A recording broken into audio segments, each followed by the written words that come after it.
in New London, where we have the Harvard Yale Boathouse. And there's this naval base like down by the bridge near the start, and there's the US Atlantic submarine fleet. And so every time we row past, there's like these gunboats that go along like the side, like pretty much training the gun at you, making sure you don't go too close. But Harry and I, it was like our first session out, and we're like, oh, we'll just paddle up to the sub base and back. And so we go, we're like wobbling along. It's like pretty washy, and it was a bit calmer around there. So we're like doing a few bursts, and then suddenly there's a boat coming up river really quickly, and we're like, oh, what's going on there? And like the machine gun boat is suddenly there with a guy on the front of it, and he's like firing the machine gun at this boat, which is like swerving up the river, and we're sitting there in the pair being like, is this like World War III starting?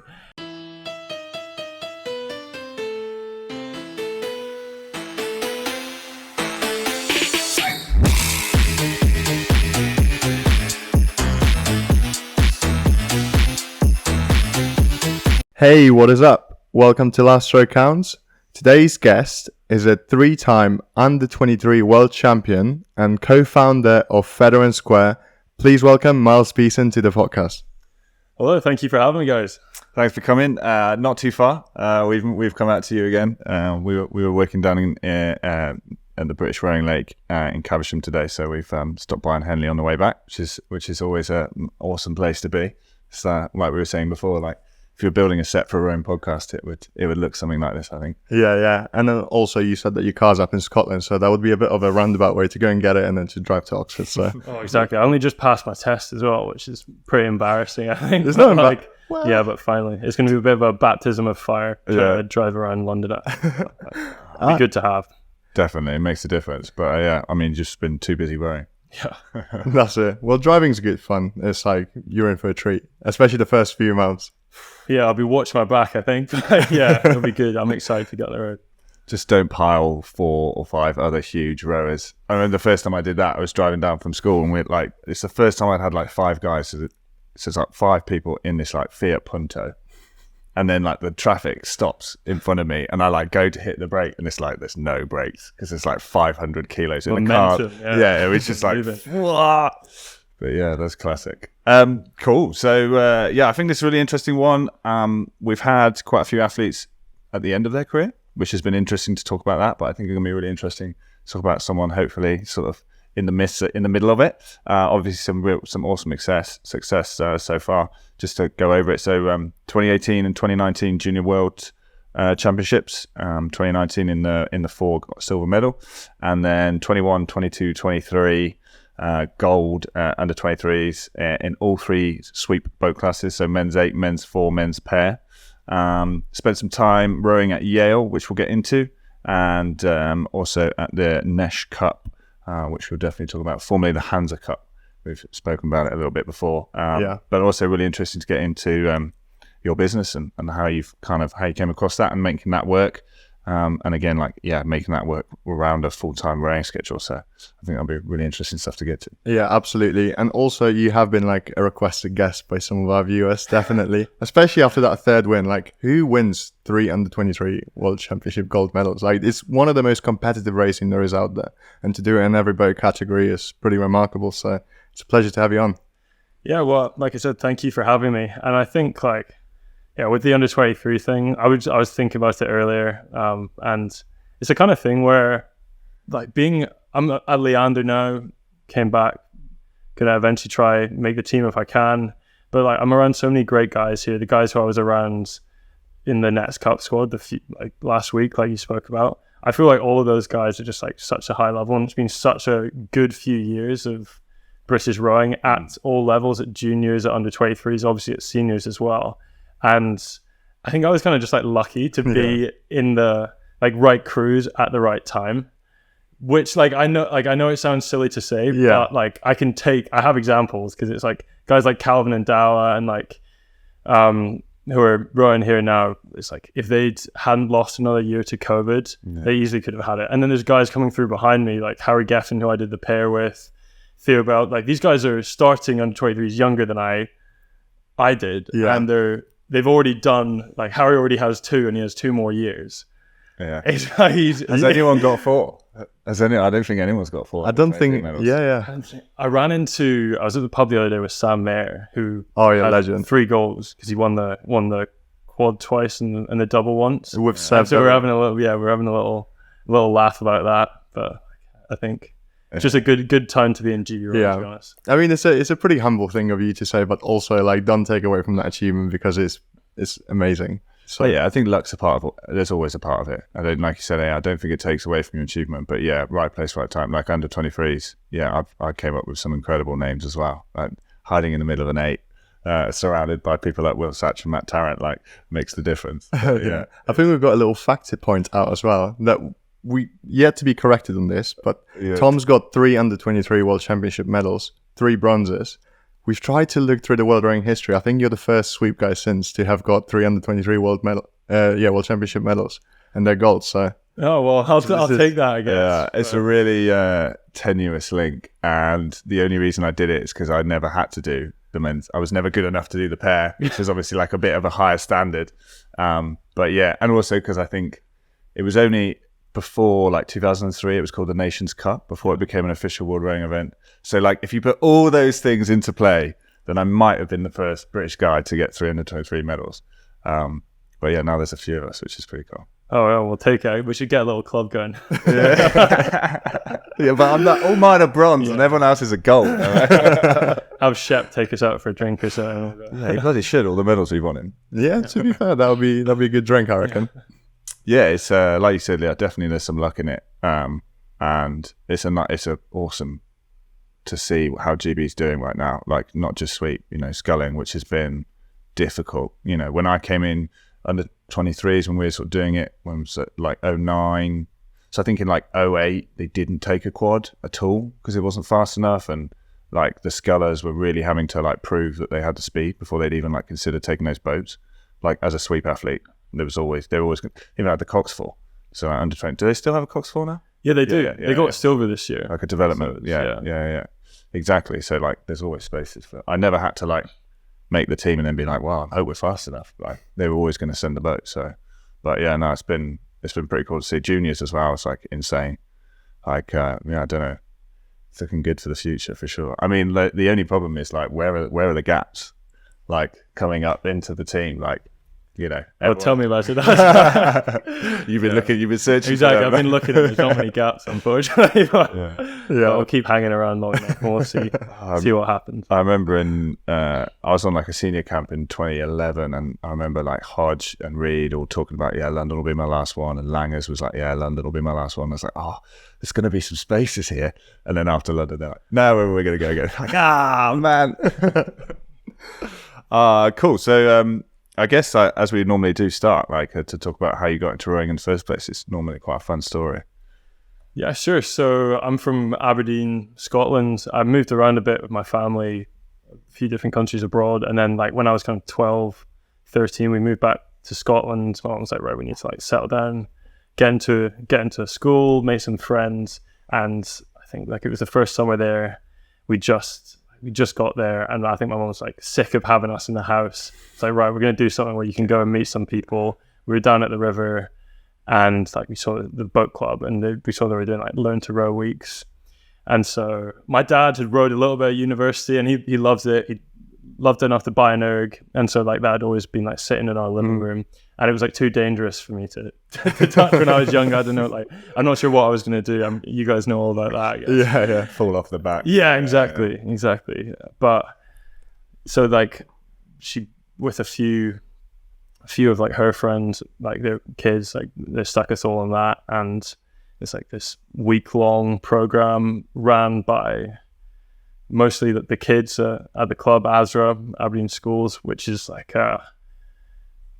it's all the different schools around Aberdeen. They can all send people to it. It's rowing is not really a big sport at all in Scotland, but what they've managed to do at ASRA is incredible. Like suddenly they have this what is now a really big boat club that actually can go down and compete with people in England, and it does really well at the Scottish Championships, and like produces really like quite a few good athletes, which is incredible considering for the most part like it was run by volunteers. And it like it's amazing really. But the guys who run it are incredible.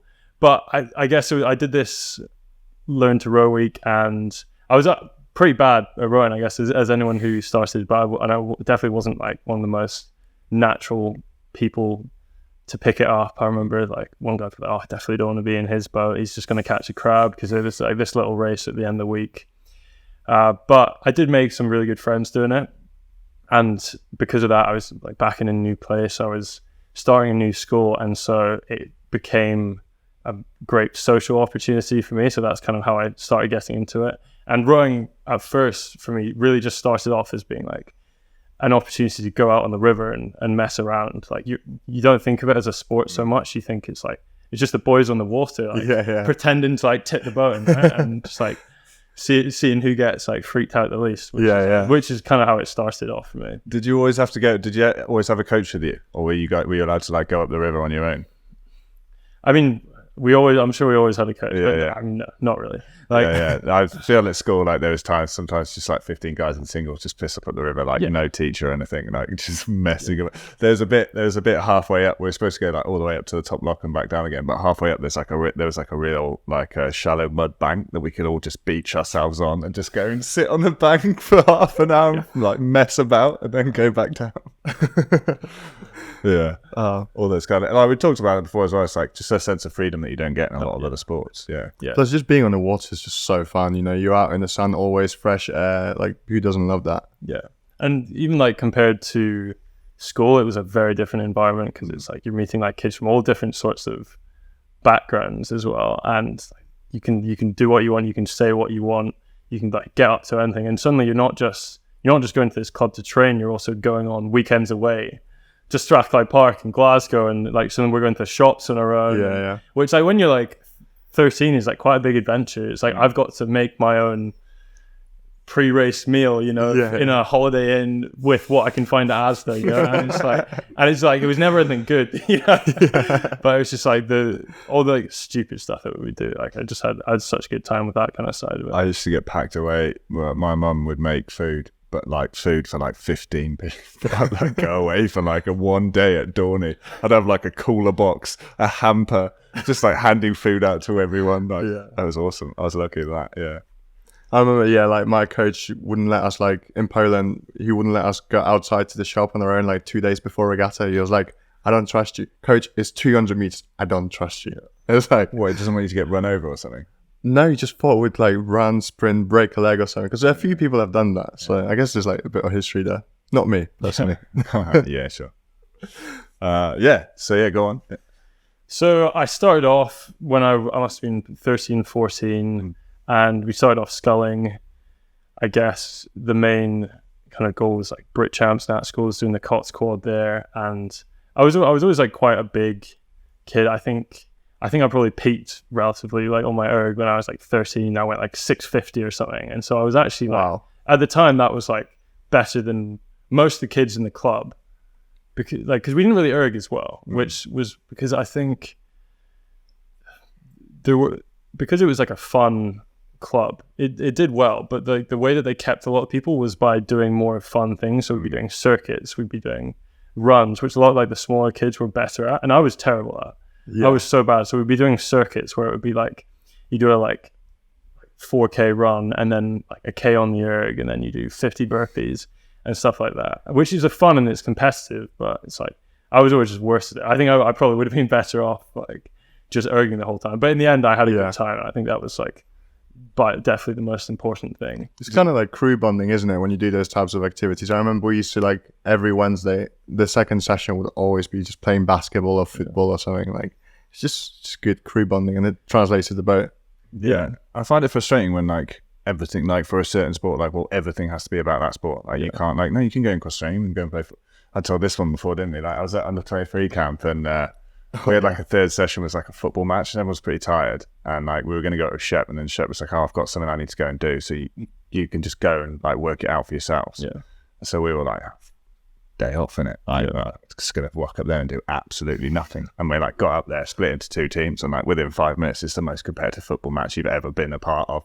Everyone's absolutely blowing, hanging. It's like sliding tackles. Like it's all got like so serious so quickly. But yeah, and I watched this thing the other day. And a guy says if you want your kid to be good at sport, like the best thing they can do is go and do all other sports. Like the earlier you specialize, the more you then lack with like the other things that you haven't done. Did you do any sports before, right? Yeah, definitely. And I think like doing other sports was always a huge thing for me, partly because like I just probably at the time like enjoyed it a lot more than the actual rowing, and it was a way to like see my like non-rowing friends as well. So I was originally a swimmer, which like I started in, but like, I didn't laugh. I thought it was a bit boring. But like when I came back as well, it's like, I wanted to play football. Did a bit of rugby, wasn't particularly good at it. But football, I kept playing football right the way through school because it was like something I could do with my friends from school. And I was young for my year, so I could play for the year below. So I'd be like centre back for my year, and then like the year below I'd play striker. So I could always just go and like, nod it in. And yeah, like I was rubbish, but I was like way bigger than all the other kids. So it was quite a good time to do that. I've always been pretty shit at any regular football game, but like pretty epic in a game of rowers football. Yeah, like when you're surrounded by people who don't have the best hand-eye coordination. You're so athletic. yeah. I was like, just finally feeling like I can actually play football. Yeah, nothing compared to anyone who used to play it well. Yeah, but I guess so. I started off, and we were the best J13 quad in Scotland. So which meant we beat like a crew from George Watson's and a crew from Herriot's. But it was like suddenly like straight away we were like Scottish champions. I was like, oh, like that's quite good.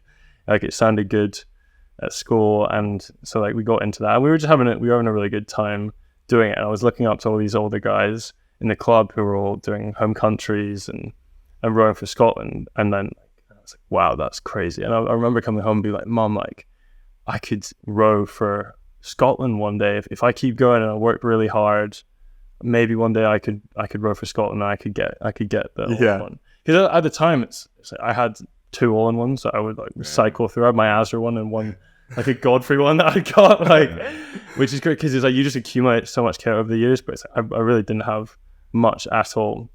But like I think through my junior career, I never took rowing incredibly seriously. Partly because I just wanted to do other things. I always felt like I had a really long time ahead of me, and what was most important for me was that I was enjoying myself, and I think the coaches at Azra were great. I had this incredible coach called Johnny Muir who really pushed us on a lot, and I think sometimes he like was a bit disappointed because he thought me and my pairs partner at the time like really could have pushed harder. We could have like been in the top world we could have done a bit better, but at the time I was like, I just want to play football. So it's like instead in PE I could have gone and rowed, but instead I was like, I'd actually rather go and just like have a kickabout with my friends. And I'm really glad that I did that because I still had a great time in my junior career, and I think like if I'd really just committed to rowing, like there's a good chance my career would have been much shorter. That's not uncommon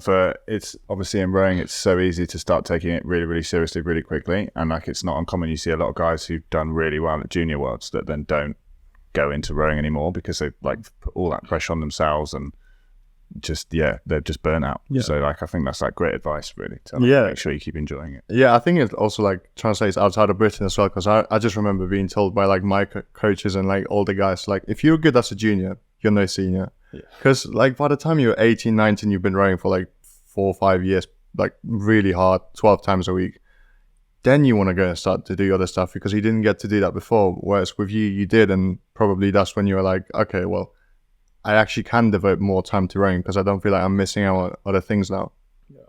And I think especially like being at Azra, they now have a boathouse which is like double the size of what it was for a lot of the time when I was there, and they've got all these awesome boats and like more of a coaching staff now, and it's incredible, and it's so cool like seeing them come down and still like beat a lot of the posh English crews, to be honest, like when they come down. And keeping it fun was so important because, and like I'm very grateful for my parents for always keeping me doing other things, because it was always like there was always that pressure to just go down the rowing rabbit hole, do an extra 2 weight sessions a week, do all this extra stuff. But my parents were also like, no, you have to do this, you have to you have to make sure you do well in your schoolwork as well. Like, so like one time they didn't let me go on a Easter training camp, so I couldn't so that I could instead like stay home and study. And like in the end, like I probably would have been fine anyway, but you just never know. And like I look back and it just really didn't hurt me and it's like if I hadn't done well in my exams, like who knows, like I might not have been able to go to Yale and like do all this like stuff that I've now had the chance to do because of that. But rowing is very different and very like isolated, I think, up in Aberdeen, because we were just having a good time, and like England and Dorney and Nottingham is just this like very distant place that we would like come down in our minibus, do like this like 10-12 hour ride. We come in, we go go bash up and down the course, and like we'd come back with a medal feeling like we've like nicked something. It's like an adventure. And yeah, exactly, it was fun, and we're like we think we're all like edgy and stuff, and like it's like the harder it earned, the more it means. But like we had a great time doing that. But I think I fell relatively quickly into GB kind of pathway thing, I guess, because we had a really good group of guys who got on really well and like wanted to row well as well. And then at the time we had Johnny, our coach, who was really pushing us on. And we really only had like 4 to 8 guys. We rowed Cox 4s, and then if we combined like 2 age groups, we could put an 8 together, and we would like go and do Nat schools or something like that. And so we were really just working with that. And it's like there were 2 of us, I think, by the time we were like 17, who were like around 6:20 on the erg, and a few guys were like 6:30, but then the rest were like kind of like up towards the 7 minutes. We weren't training enough to really go and like make a huge dent, but we had a good time with it, and we went on some great training camps to Ghent and everything. But I think the GB stuff especially was kind of what opened my eyes a bit to a slightly longer term. I was never like, I think I can be a GB Olympian. I was never, I don't think people ever rated me that highly, because I was with like Robert Powell, who's gone to Princeton and done really well there, but he was older than me. He was stronger than me at the time. I was like, yeah, he's the man, he's going to go and kill it. And he was doing what he was going to trials, and he was doing really well. And after GB France, my first GB trial was it must have been February trials for juniors when I was J16, and I was only there for him, really, like just filling a seat. And we ended up, and on one of the days we came 7th, which was like pretty good. And I was like, on J16, like that's really good. And so that got us our invite to final trials, and we ended up doing Coop. We were in the Coop 8 with the Coop Actor Instagram. Nice. The original Coop Actor. Wait, what year was that? It must have been 2017, I think. Okay. So not 2016, because I actually was at that Coop. I was just watching. I happened to be in Poznan when the regatta was going on, so I thought maybe. But it was so funny that time it was like with there was a bunch of St. Paul's guys, like a couple of Ethan guys, and just people from all around, and we were just staying in this house in Norwich and rowing out what was for me then like the highest level I'd rowed. Then we got to go and race, and it was just like the biggest deal ever. And like that Coop is incredible. Yeah, I've heard a lot of people say Coop, it's like all the seriousness of Worlds but without the pressure. Yeah, well, like at the time we were putting the pressure on ourselves as well, but like in reality there like it is a bit removed, but it was incredible for me. It's like, yeah, we're like kind of European champions. But that's what like made it was like, oh, maybe I could keep doing this. And that was when I was first maybe like introduced to the idea of US unis, which was like incredibly distant, because I think might be wrong, but like at a lot of schools down here, people are aware that if you do well at rowing, you can get a scholarship to like an Ivy League university, which just like I was not aware of at all. And yeah, I think if you're in a rowing school, like pathways kind of been forged already by people before you. So yeah, but like there was no one who'd gone before. So that was very strange. And I remember like the first coaches messaged me, and then they realized that I was like 16 and we're not allowed to talk to you because the recruiting rules. yeah. And Yeah, I mean, like Facebook Messenger. Slide into the great DM. recruiting tool, really. But like that was the first time I went, and I like realized that could even potentially be a possibility. And like I came back and I was speaking to my mom. I was like, "Oh, what do you think about US unis?" And the experience that a lot of people in Scotland have is like people go to golf or like football, and they go to like Alabama or like some random university somewhere in America on a scholarship, and then they get injured, and then they have to like pay full price suddenly, and then they come back and like no one in the UK has heard of your degree from like North Ohio, like whatever. And it's like not the best thing, but I was like, hey, well, how does Yale sound? And Mom was like, actually, like that's okay. But again, I still didn't know much about US rowing at all. And it was in that next year, going into my last year of school, where I guess I was J17 because Scotland's different, isn't it? Yeah, because I was like youngest in my year, but not by a huge amount, so it was okay. Yeah, but it meant that I pretty much always like rode the age group up, which was nice, and it was a great experience for me. But then we were going through GB trials, which was tough actually, because the club was having some like financial difficulties, so we didn't have our full-time coach anymore. And like I said, John Muir had really been pushing us, really like instilled a lot of our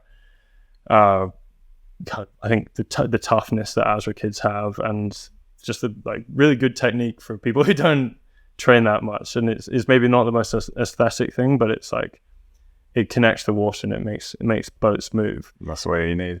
And suddenly, like, we've been doing well at the trials. We'd be coming third pretty much all year. There was like the guys who ended up going like 5:47 in the junior 4. So we were like pretty much the next boat down, and we're like, oh, this is great. We're going to be in the 8. It's going to be so cool. And then final trials rolls around, and like we didn't have a coach there to argue for us, and they ended up like I've complained about this to like so many people, but I think it's something that was actually like quite important in my rowing development, because it put a little bit of a chip on my shoulder, because from my point of view, it looked like we were like forced out of the 8. The guys who were originally meant to be in the pair, like they did a time run and it like didn't go brilliantly, and they're like, oh well, we've got these Aberdeen boys who row a pair the whole time, which like wasn't even true, but they're like, oh, they must just row a pair the whole time, we'll put them in the big, like these guys will row an 8 just as well as them, and then the pair will be fine. And that's fine. It can be a development pair, And at the time, I like just felt robbed, because I was like, suddenly it's like, well, we're not a bad pair. We'd won Nat schools, but we knew we weren't anything incredibly special. Like, we were still young, we were weak, and it just felt like I'd like lost my chance to get a medal, which was something like no one at ASRA had ever done. And like I at that point definitely didn't think I was going to go on to have much more of a career in rowing, just because I hadn't really thought about it that much.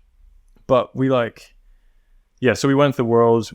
Helen Taylor coached us, and like we ended up having a really good experience. We probably should have been in the A final, but we ended up winning the B final, got a lot better in the pair, and it was a good experience. But then the 4 won, the 8 won, the quad got silver.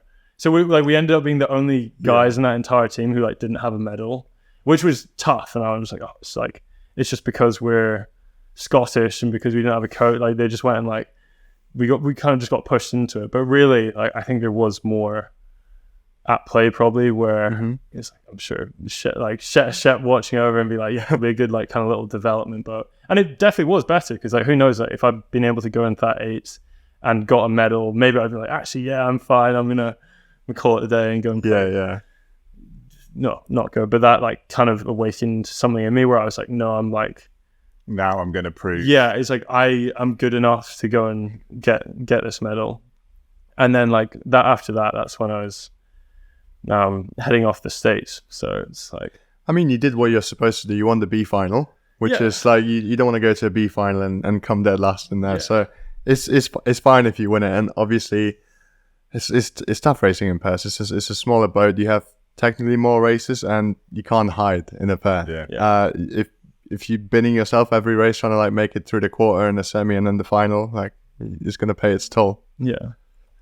yeah, there are all sorts of stories from junior final trials. It's basically you do all the races and then the coaches all meet in a room and whoever can shout the loudest gets their guys in the top boat sort of thing. It obviously doesn't quite work like that, and there's a lot more to play, and there's so many kids that are there, you know, like I'm sure making decisions is difficult and it's not a job I'd want to have.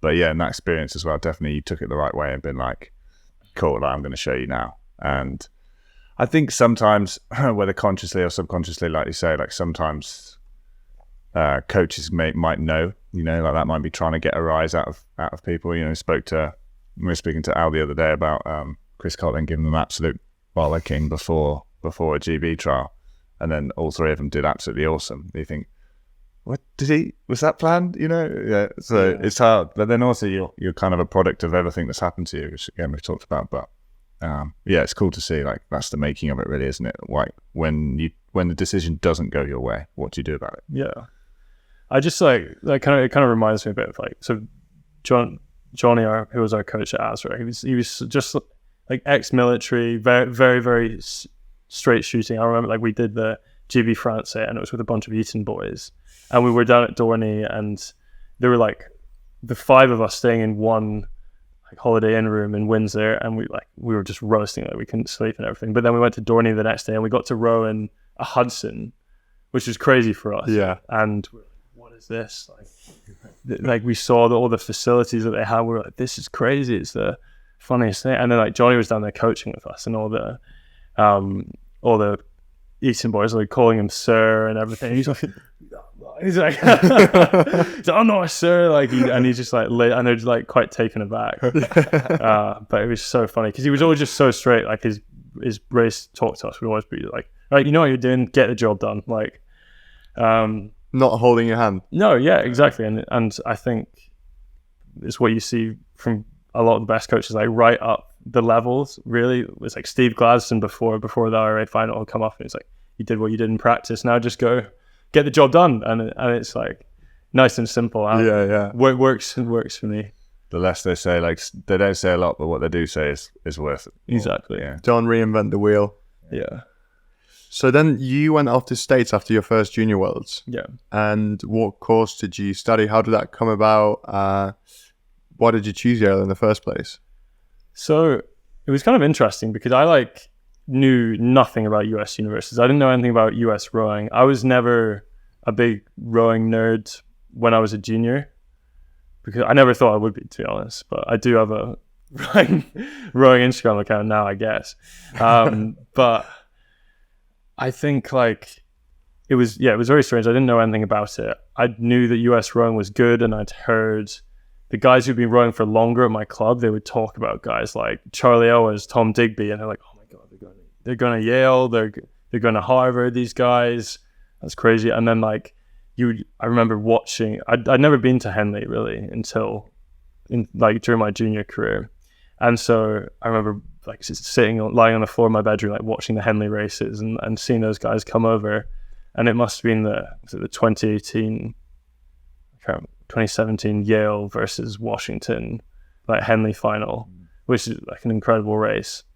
And just feel wow, they row so well. And yeah, it was all very surreal, the prospect that I could do that. And it was Sam Balm, who's a coach again now at Cal, who was the one who got in touch with me and kind of took a chance on me, because I would say I really wasn't the strongest. I was getting to around 620 on the erg, and I was tall, but I was lanky as hell, and I hadn't done anything that incredible in rowing really. And he pushed quite hard for me to be recruited. He was also the only one who bothered to actually find out what year I was, and that I didn't have another year of school, because a lot of them looked at me and they're like, oh, he's 16, he's 17, he must have another year of school, but I didn't. Mm-hmm. And so Yale was actually the only ones, because Sam Balm, he was the assistant there. He's the only one who bothered. He spoke to me, told me all about it, and got me really excited about it, and was very pivotal in pushing me towards that. And I went out on my official visit to Yale. I couldn't believe that they would pay for your ticket to fly you out. Oh, that's sick. Which is crazy. Yeah. I was they're like, oh, come out and visit. I'm like, I can't afford to fly out to America just look at uni. And they're like, oh no, we'll fly you out, like, and your mum. Wow. And so like, oh right, I guess Proper chairman treatment. Exactly. It's like, off we go, and you get picked up in the airport in a limousine, and they drive you there.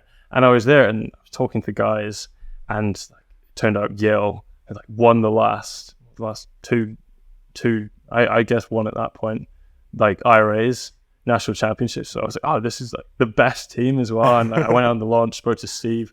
It was really late in the season when I went out, so they were dual racing brown.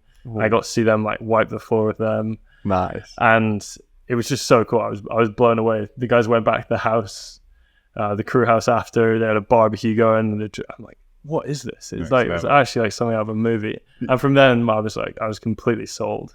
But I really just got lucky that was the guys who actually bothered to speak to me and took a chance on me, because they could probably have gone for someone who was a lot stronger and who had gone and done more. Well, that's true, but then development is a big part of it. And also, like, coming from a small club in Scotland, in Aberdeen, to then go and see big crew house in Yale with barbecues and all those kind of crazy races must have been like a huge culture shock as well. It was very strange. I remember they were playing, like, the Beach Boys was on, and I'd been like, you go to a few classes on your official, and I remember sitting in this Spanish class, and there was a girl in like a swimsuit wearing goggles. And I was like, what is going on? I was like, this is like something actually out of a movie. And there was someone else like wearing something strange. I'm like, this is so weird. It's like when you watch, what is it? It's like Bad Neighbors, or like one of those kind of movies like that. Yeah. This is crazy. She must have just like come back from a party or something. And I was like, the US is actually like this. Like, sure, I'm here for it. And did you find out why she was just like that? What I found out when I was actually there was, like, it's not, Yale's relatively tame on that kind of front, but the sororities do have this like bid day kind of thing. Okay. Where they get given challenges to do, and they dress. And it just so happened that I was there on this weekend. So I was walking around and seeing people in like dinosaur costumes going to lectures, and I'm like, wow, people just do this. Like, no one would ever do that. You're like, I'm in a movie. Yeah, exactly. It's like in Scotland, like, no one's like stick their head above the parapet. Yeah, and it's like suddenly there's people who are like, I'm like, yeah, go on, like. Seems I wanted to hear that, like, the recruiters get everyone in on the same weekend and then make Yale like a movie. Like, right, you're going to dress up as a dinosaur. You're going to be like wooing on like the rooftop with some beers, and we're going to get all these. Surprised. It really was like that. I was blown away, to be honest. But I had a great time. And then after that, it's like we weren't sure the financial aid was going to work out, which is an incredible thing, because it's like they can really make it so you can afford it. It's not like a scholarship thing so much. Mm-hmm. It's like they look at what you can afford and they try and tailor it to you. And so it was very short. Like, what? There's like half the people here who are paying like 90,000 quid a year, and then it's like, and then if you're lucky, or like your parents don't make quite as much money, it's like you can get it for pretty much free, and then it was amazing. It's like they pay for 2 training trips a year. You get all your kit for free. And my alternative, I was going to go to St Andrews. So I actually accepted my offer.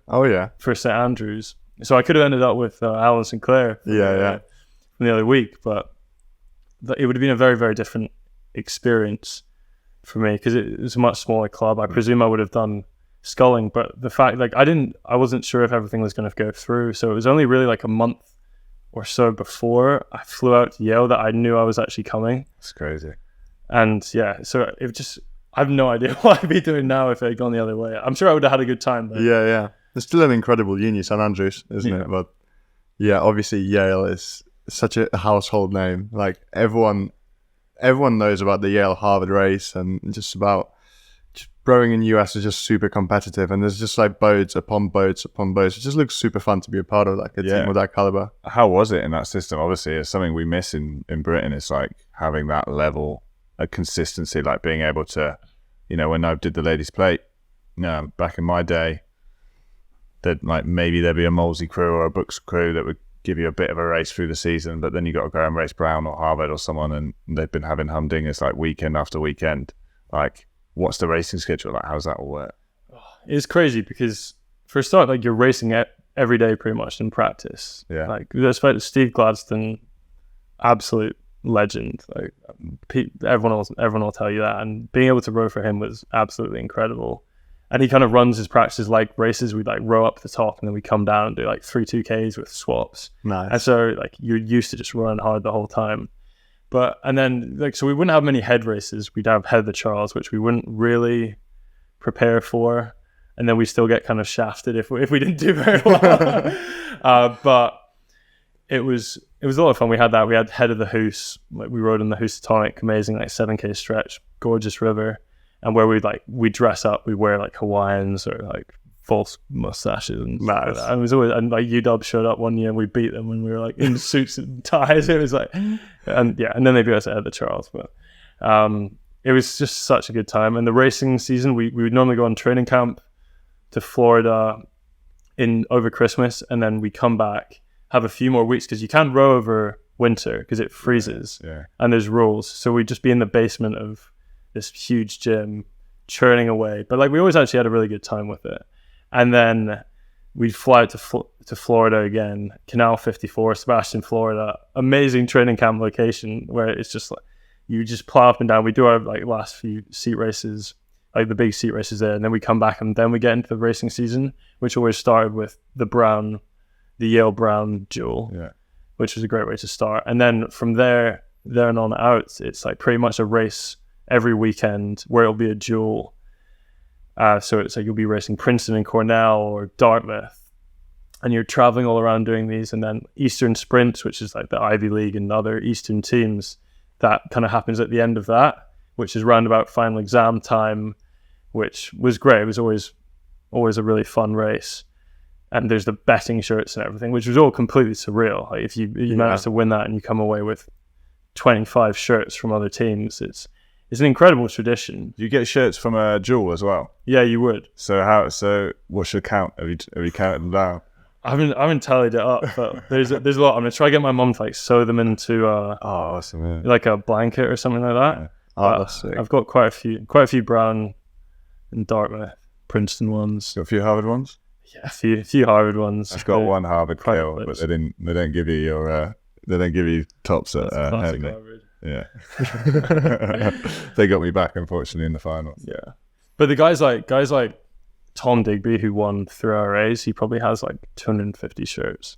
Whoa. Maybe that's a bit much, but probably around 200 because you go like if you went to the Crew Classic, you could get it's probably not far off that because you're winning Eastern Sprints, you're getting 20 shirts. You go to RAs, you get another 35, and you were just doing it like year in and year out. Nice. I've seen some videos and stuff, isn't it? When like you'll just stand by your boat and guys will just come over and like chuck the shirt in or be pissed off. Or is everyone pissed off, or some people mind it? It depends. So you have guys like most people are really friendly, and it's really nice to actually meet people because you like the guy who's sitting across from you gives it gives it to you, and so you tell you, oh, where are you from? Good race. What are you guys doing for the rest of the season? And it's normally really nice because it's actually great to meet the people you're racing. But then there's some people, very few people, who are very salty. You get guys like I don't know, who would like come over and be like, oh, like just throw it at you, or be like, oh, what's your name? And it's like guys whose name he probably should know. Like we all know who each other is, and he's just like, yeah, like here you go. But like it was very rare that anyone was actually salty. Yeah, that's good. Yeah. So in terms of like training at Yale, what's like the number of people that are training in a squad, and like when you erg together, how many rows of how many erg do you have? Because it just looks crazy. Whenever we see like videos from America, it's just rows upon rows upon rows. Yeah, we're just sat there going, I want to get the job fixing them. Yeah, exactly. Yeah. They'll fly you in, I'm sure. Oh, me too. Yeah, we're gonna book Steve Gladstone and hopefully for a podcast as well. He'll be interesting. That's the one people should watch. yeah.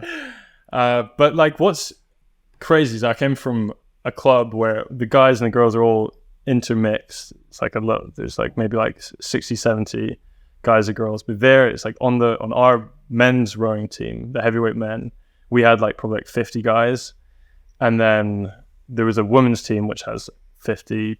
There's a lightweight team that probably has 30, 40. So It's like that's a lot. And each team has its own separate tank in the gym, in the basement of the gym with ergs. And so there's enough ergs for pretty much all of these people. Wow. So there's probably like 40 ergs in each tank. So yeah, that'll be the gold mine if you can if you can get in there. We're partway through doing Caversham at the moment. They got, what do you reckon, about 106? Yeah, Which is over 100. But that's only a national team. Like it's like one university. Yeah. It's ridiculous. It's a long week. Yeah, but I remember like they were like, oh, like the watt bikes, they're not that great. They're not very consistent. Like for some of them, it was like, oh, we'll just get some Concept 2 bikes, and the next week we had like 20 Concept 2 bikes just in. And it was like, Yale Athletics can like pick up the bill for that, and it's crazy. But, like, the resources there just blew my mind. Like at Aberdeen, we were rowing in the only boat that was heavier enough for us in the 4. It was this like 1990 plastic Janusek, which split in the middle because it was from the days when like the 4s couldn't fit on trailers without splitting. So we would have to do that every time we left, and it would have like water seeping in. Well, I had a 2-piece 4. You must have rode in a 2-piece 4. No, I've rode in boats from the 70s. 90s was a luxury. Exactly. I was, but like, and then like Aberdeen, it was pretty windy, pretty wavy, and like the waters crash over the side because there's no lip at all. Yeah. But like going from that to being Yale as a program, we get a new carbon end packer every year, every single year, because there's like a list of people lining up to buy a new boat. Oh yeah. You're not just it's a Shrewsbury school. Apparently, they got a 6-year waiting list. It's crazy to buy the first to donate a boat. Yeah.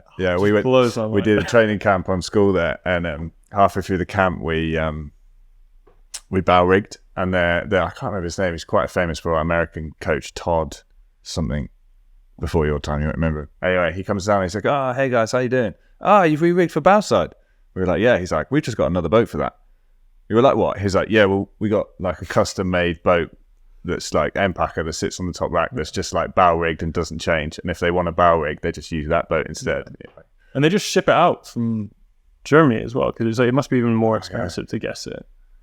And then, yeah, I mean, how are you getting your boats around and trying? Like, what's like some of the longest journeys? Are you flying sometimes? Yeah, we fly pretty much most of the time. Yeah, I get like I never had to go to Cornell, which would have been a long bus, but Boston's like a 3-4 hour drive in a bus, which is fine, and it's always quite a good laugh. I guess you were quite well prepared from that, traveling from Aberdeen down to Dorney. Yeah. Oh, it was much more luxurious. But what's funny about Yale is that our boathouse isn't on campus, which is like one of the big reasons people are like, oh, don't go to Yale, which is ridiculous because most people at some point have to travel at least some kind of distance to go, and it's to go to this amazing river, and like there's all sorts of benefits. But the funny thing is like they would cram us into American school buses, like again ones from the movies, but like 30, 40 like guys who were like 6'7" crammed into American school buses. Like, they're like properly made for kids. Yeah, it's like you have to sit sideways, and it was always like freshman double up, and so you'd be like, or triple up. And yeah, it was always like so funny. Like we'd just have such a good time with it. But it's just so weird that the things all splash out on, and then like suddenly we're going to the course in these like in these kids' school buses. It's just ridiculous. Funny. So how do you feel, like obviously at the end of that year you came back for juniors for another time at Worlds? How do you feel you made a step in America, like made a big difference to how you were rowing? Redemption mission? Yeah. It was, I guess. It was a big like, right, I'm coming back. I think the thing was I had got much better that year. I dropped my erg a lot. I'd started off right in the lower boats in the 4V, then the 3V, and I was really just happy to be there because I came in and I was bottom of the erg sheet. It was the kind of thing, it's like you like look down from the bottom and there's like a few guys who have like just started rowing who are below me.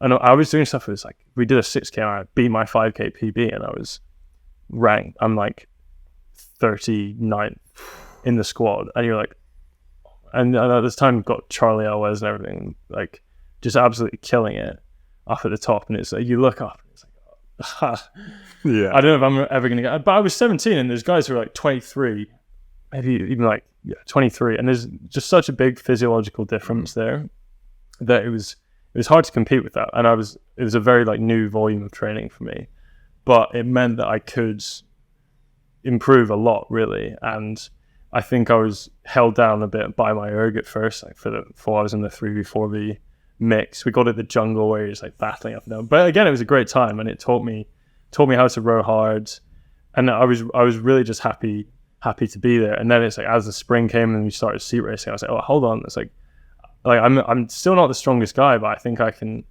beat some people just by being a bit gritty and just trying to row well. And I ended up, like, I got into 2V, and we went to I-Rays in California, and we got a bronze. Sick. Which was huge. It was amazing. And so it meant my first year was actually really quite good. It turned out quite well. And so I came back to junior trials, and no one really knew who I was. There were a few guys who I knew from before, and so people were who's this Aberdeen guy who's like, why are they not seat racing him as much as he should? Because it's like a very different experience before, where it's like a lot more people were on my side. Oh, he's got this experience. And so it was a very different experience where I could just be a bit more relaxed and just try and make the boat go. And I ended up in the Cox's 4, and like, we really wanted to. It was a really good group of guys: Ollie Parrish, Felix Rawlinson, Joe Middleton. They're all still rowing, I guess Ollie Parrish just kind of finished up. But like, he had a great career. Yeah. With Cambridge, and so we had a fun campaign. It was probably I probably felt more pressure in that campaign than I did in any other GB campaign that I've done since. Yeah, how come? I guess it was like the top. GB had won the 4 for a few years at that time, and I was kind of like, oh, like, should be there. I've just come back from America. We should be able to really do this. And like, we had a terrible regatta for the first few races. We came like 3rd in the heat, 2nd, and then had to go through the rep and came like 2nd in that. So we lost to the Americans, and we were just like, what is going on? We just like couldn't really get it together. Some of the guys were like arguing a little bit, and then finally in the final, it all came together. We were in an outside lane, and we just went. I remember my blade like caught the water a bit. I was like, right, we're just gonna go, and we kind of like motored along. Nice. The outside. So it was all okay in the end. Like, the silver was good. It was nice to get the medal, but even at that point, I was still like, I should have a gold and a silver from the year before, and it's just like it's not a great mindset. But it did. But again, that's what like pushed me on. And when I did finally get golds in Ratchetsa under 23s, it was like, oh, like, finally I've gone full circle from where I was as a junior. Well, what a race that was in Ratchetsa. I'm sure we'll get to that as well. And we've got to talk about this. Yeah, I mean, we can. Let's do it. Go on. Well, so after that, you went back for another year at Yale, or was that sort of around the time that the pandemic hit? So I went back to Yale. That was going to be our strongest squad, potentially ever, because there was 7 guys returning from the varsity, and there were a bunch of us who were trying to push up into the varsity. So it was really competitive. It was all going really well. I was having a great time. I thought I was doing really well with my rowing, and then of course COVID hit. It was our spring. Was it our spring? Yeah, I guess it was. It's sort of March, isn't it? Yeah. Yeah. That's some time. Camp in Florida. We were in Florida. We'd had a few days of seat racing, and all this is going around, and we're like, we're realizing that the season's been cancelled. We'd just come out of pretty much hibernation, being in the gym, in the dark basement of Payne Whitney gym, where you're grinding, where we're doing 4x30 on the erg like every day or like something like that, and you finally get out and it's like, time to go race. We're the fittest squad we've ever got, and then suddenly it's like it's all gone. You're being sent home. Like, you're never going to see some of the seniors again. Like, you're never going to be on a team with these guys. We didn't get the big send off that we normally do at Harvard Yale. It's like that was it, and so we were sent back, and I was like cast into the unknown a bit, because we were trying to decide, like, do we go back and hope that we can row next year? And it was really looking like we weren't going to be able to. So my class as a whole at Yale, we were all very tight, and we pretty much just stuck together the whole way through. No one quit or anything, and we all got on so well. It was a really special thing to be a part of, and we were like, right, we're all going to take this year out. We're going to go back to our different corners of the world. Yeah. Because there's guys from New Zealand, Australia, Serbia, a bunch of Brits. And so we all went off, and we're like, right, we're going to have a year where we row, we get better at rowing, we're going to do other stuff. And of course, some like Dan Williamson went off and won Olympic gold. Wow. So which kind of like puts everything into perspective a little bit. But I went back to Scotland originally. I spent a lot of time there. I was like finishing up online classes. I did summer classes, and then one of my best friends, Noah Normie, is like, right, like my coach Franz Imfeld from Sydney, he coached me on a gap year. Like he's going to be at Molesey. He says we should come along and we should row there for the year, and we can work and row. And I was like, yeah, actually, that's not a bad idea, because I'd just been sitting alone at home in Scotland, like been pretty miserable, to be honest. Yeah. And so we moved down, found this tiny little flat in Kingston, and we were rowing. I was working like a full-time, like it was an internship, but really it was a job in sales, which was like a brutal thing. And it was great. Like I learned so much, and it's kind of what allowed me to I suppose like have the confidence to like start my own business and stuff. But on top of that, we were training twice a day, and it was a crazy year. That's tough, that London work ethic, you know, like Thames, London, Molesey, the full-time job and the 2 sessions is pretty brutal, yeah. Yeah, I mean, the BK guys, like the Thames Cup squad at Molesey are just hilarious. They're such good guys, and like, they train so hard, and there's a bunch of them are doctors, and they're working like these crazy hours, and they're training either side of it. And, so much respect for that. Yeah, and they just manage to have like the best time. Yeah. I think they're some of the guys who it's like really epitomize like not taking rowing too seriously, which is I think one of the keys to being successful and enjoying it at the same time, and it not becoming a chore. Because we'll see, it's like I'm moving down as I'm pretty new to this more like full-time rowing thing, but you look at those guys and their rowing is what gives them a kind of like spark. They look forward to practice, they look forward to like the chat that they can give each other.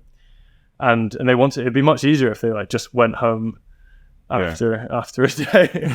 Yeah, but like you say, that's in a way that then you can do it for longer. Like maybe not at the top level, but if you can enjoy it, then you can kind of do it for longer. And I think there is a way to enjoy it. But then if you want to get right to the top, not that it's not fun, but then obviously things get more and more serious the higher you get up. Yeah, also like getting a sales job is a brilliant move. It's always like what I recommend to people. Like it teaches you so many skills, like just outside of like just the work ethic that you get, that you can just transfer into life. Like you said, the confidence, talking to people, etc. So thinking on the spot, that kind of thing. Yeah, because it's one of the things from rowing that it actually transfers quite well. Because for a lot of people, it's very daunting. If I said to you, right, you're going to sit here and you're going to make 100 calls, and 10 people will pick up the phone, and half of those people like tell you to get lost, and like the rest of you, you've got to make it count. You have a conversation, and in the end, there's a good chance that you're still going to get rejected, and then you have to do the exact same thing again the next day. There's like not many people, who can do that. But I'm like, well, if I can do this in a few hours, it's like it's not that different to. It's more interesting than sitting on an erg for a few hours, right? And so it's like I get to talk to people. It's fun. So also, I love that that's such a rare mentality that someone just come up to you and be like, not many people can do this. You're like, well, I'm going to do it. Like, let's make it. I didn't have much choice, honestly. It was like one of the few jobs that came up, really. And I guess like I got into it, and it ended up being quite serious. I was like working in an e-commerce logistics startup, and I ended up kind of like helping them build this entire sales department. And it was something if I'd just been at Yale for 4 years, I could easily have coasted and be like, I'll probably be fine at the end. I'll figure that out in my last year. But when in your last year, if you just rowed every summer, like you don't actually have that much to talk about. But suddenly I had a whole year worth of work that I could talk about, which is one of the things that like not many people have. And something I knew what I wanted to do. I knew what I didn't want to do. I knew that I didn't want to go straight into working a desk job, because when I was doing that, all I was looking forward to doing was going rowing. And that was the one thing that like kept me sane when you're like locked inside. Oh, yeah. You know, and so I was like, hey, that is when I realized like, actually, no, I do want to keep going with this, because that's kind of when I realized that I like loved it. I think because before that I was always like, yeah, it's like, it's fun. I love being around the guys. I love racing.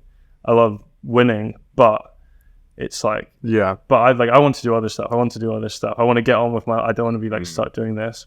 And then that's when I realized like rowing can be You can feel like it's like stuck. You're stuck there. It's like all I can do. Yeah. I said a lot of people like that I know rode maybe like had a break and gone and done other stuff. Like, oh, I hated that job, or I hated doing that, or that was such a waste of time. And it's like, nah, like knowing what you don't want can also be pretty useful. I mean, you had that experience with your work. Yeah. Long story short, I ended up working full time at uni and ended up going to no lectures. He managed to get himself a postgrad position while still at uni, just by like chatting his way into the interview. Yeah, basically that's the sales mindset. Yeah, there you go. Yeah, no, it is. Yeah, sold himself. I basically rocked up to an interview and they were like, "Do you have a degree?" "No, this isn't for you. Goodbye." And I was like, "Well, I kind of need a job," so I ended up working there for 3 years after being asked out of an interview. But then I've learned so much, and it was great, and there's great people, etc. But like, I've just really realized like this is not what I want to be doing full time, long term. I don't see myself, snoozing away the next 15 years and just waking up and like still going to a cubicle. So no, absolutely. It's very good to know like what you don't want. But would you say that's helped your rowing as well in the like the non-underwater aspects, like having that work ethic, and also like, well, obviously you don't want to like sit down and do 100 calls, let's say, but you just got to do it, right? So it's kind of like, does that discipline transfer over to the sport as well, would you say? Yeah, definitely, because I think in rowing you get trained to have a very, like, you put in the work, you get the success, right? It's like if you do an extra 20k in the erg a week, like you're gonna get better scores than you would otherwise. And so it's like if I make those extra 10 calls, I will do better. And you understand that correlation, that even when you make 90 calls and like no one picks up, that like you can keep on. That it's like, oh, if it's the marginal gains and stuff as well that like really makes the big love. But yeah, definitely it definitely has a lot. Yeah, definitely playing the averages, isn't it? Yeah, you can have 90 missed in a row, but if you keep going, eventually you'll get one, and you'll get one. Yeah. And it's that kind of the same thing with rowing. You can have a load of bad races and bad training and bad 2Ks, but you just keep plugging away, and eventually the weight of all that training will turn into something. Absolutely. Yeah. So at which point did you know that you were allowed to go back to America for another year? I think like, I suppose about half, once there was the vaccinations and stuff, like we're like, okay, it looks like it's going to be normal-ish. Yeah. Next year we'll be able to go back. We were on the phone with Steve, who was going a bit crazy that year because he loves coaching with every inch of his being, and he was talking, I think he was like already writing lineups for the fall, and like they had an incoming recruiting class, and we've met some of those guys, and so it was starting to be real that we could actually have something. And we had like a few other guys from my class came and lived with us as well, and so we were like getting really excited about coming back. We were going, by that point, the under-23 trials process was picking up, but round about a similar time, I hurt my knee just cycling to Windsor on a mountain bike that wasn't set up for me. Yeah.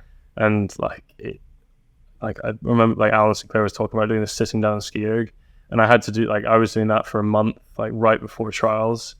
And it was just, we'd been working so hard the entire year, erging our tiny little kitchen in Kingston, where I would lean back and I would like hit my head even on the wall behind us, and then we'd like clear everything up and we'd cook in the same room, and we'd like eat in this tiny little sitting room, and it was a grind. And then you're working, we wake up at like 5:30, we'd cycle in to Molesey, whatever the weather, and I was like, all this work that I put in, I'm not gonna be able to trial, and I'm not, and like, thankfully with enough physio and stuff.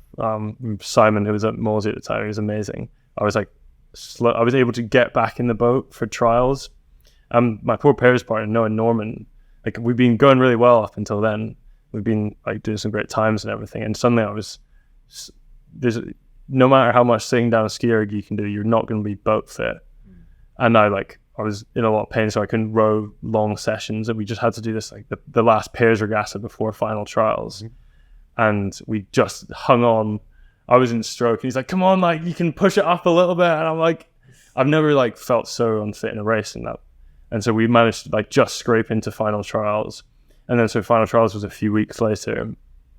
And I was like, I managed to go sub 6 for the first time earlier that year. and like I don't think I wouldn't have been anywhere near that if I'd had to go on an erg. And so I think it was probably one of the longest ever like under 23 weeks of seat racing ever, because they kept being like, okay, you got to come back the next day, you got to come back the next day, and it was like 25 degrees plus every day, and I was just so worn down. And so I was like the last seat race, like scraped into that team pretty much. But it's like it so easily could have gone the other way. That's where you want to be though. Last man in is exactly. But it made what eventually happened that year even more special, I think. Yeah, it's a good one. So when did you find out you were in the 8?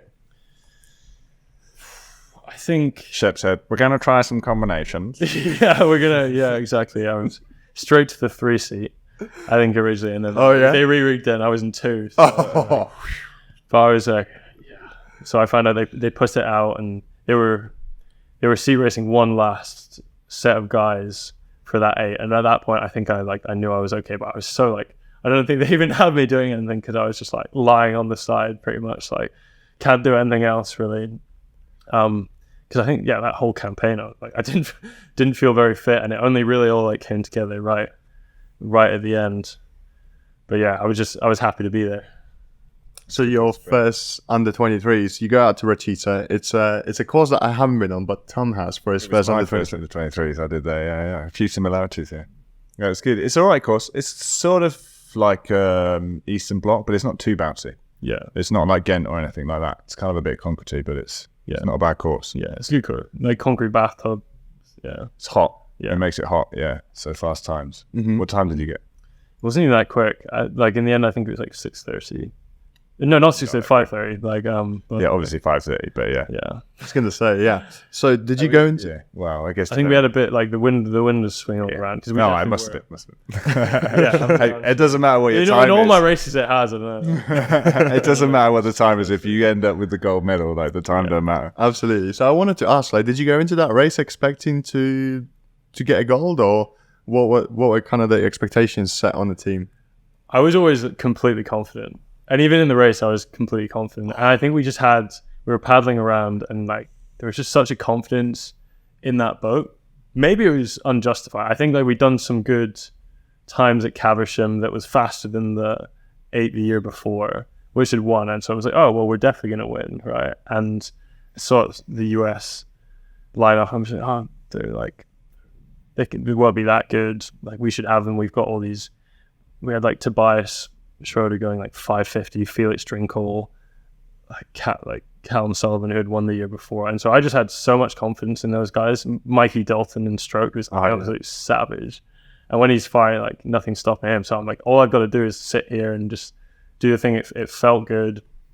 But then I guess so Dan Graham got sick in the 4. And so Callum Sullivan, our 6-man, had to jump in for the semi and also the 4's final earlier that day, and they ended up getting bronze, and it was like a pretty tough race. And so he was tired coming in. Wow. And that should have probably scared me a lot more, but I was still like, we're still gonna be fine. We're gonna You got to use that. You've got to use every advantage you can get. And like, I don't think many people have ever won thinking they're not gonna. Like, it doesn't matter if you are or you're not. Like, you can't put everything of yourself in if you don't think you've got a chance of winning. So whatever it takes to get yourself in that mindset, that's what you need to do. Especially when you start the first 500 and you're behind.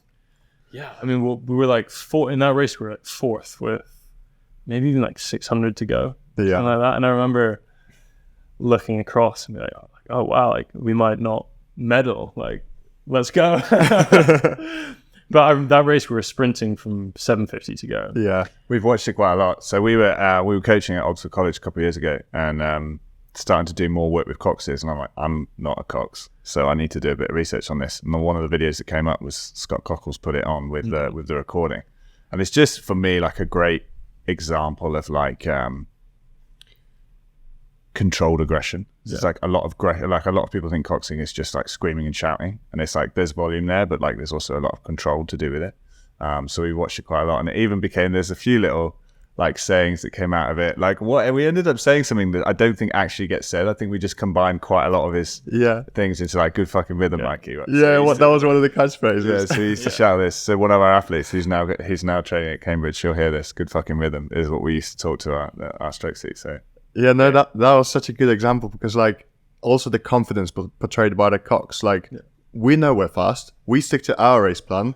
We just have to be first before the line. Well, he was lying to us as well. I think if you watch that back, he's like, "You're one seat down." We were like half a length down, right? But I was like, "Yeah, we are." Like it doesn't seem like it, but like here we go. That's the mark of a good cox, is knowing how much to lie. Like you can't. You have to have your crew has to have the faith in you. You can't say like, "Yeah, we've got contact," and then be like, "No, we don't." So like, there's an amount that you can. But Scotty C was amazing. Like Scott Cockle, I'm sure lots of people have seen his stuff on TikTok. And I think like, he got even better the next year because he went and coached at Brown for a year. And I think it just helped him understand rowing even more. So he had that calmness, and then he also added an entire like deeper understanding of technical kind of know-how. So which is why he's a great guy to learn from. Yeah, I think also we use that as sort of an example of like when a cox can make a difference. Obviously, like in bub racing, cox is really quite important. And I think like it's something that in rowing people will do sometimes. We'll shut a cox down and be like, "Oh, you can't win this, but you can lose it. You know, if you mess up, you can lose it, but you're not actually rowing, so you can't win it." And like that's such a good race to be like, there was 9 people who won that race. Yeah, exactly. Yeah. Feast your eyes on this. Yeah. So at any point did you?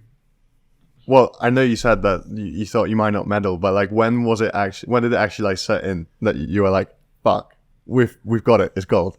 Like 2 strokes from the line. I remember 750, like we called our tier 1, but which was like guys, you have to go now. That's early. It was early, and I remember just sprinting.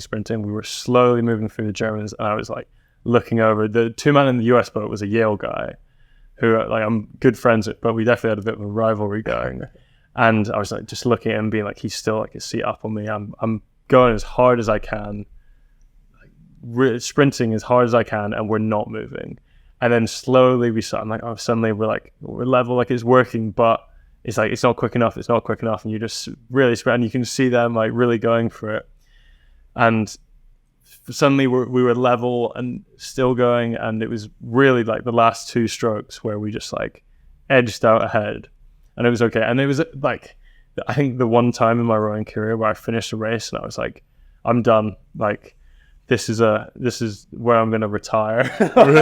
Just because I was like, that was so awful. Like, I never want to feel like this again. And I remember like falling back, and like Noah, who was our balance, was like hugging me, and I couldn't breathe. And I was like, that was amazing, but like, I'm done. And then very quickly, I'm like, oh, actually, that's quite cool. I can't wait to go back and do it again. So, you forget the pain quite quickly. Yeah. But it was brutal.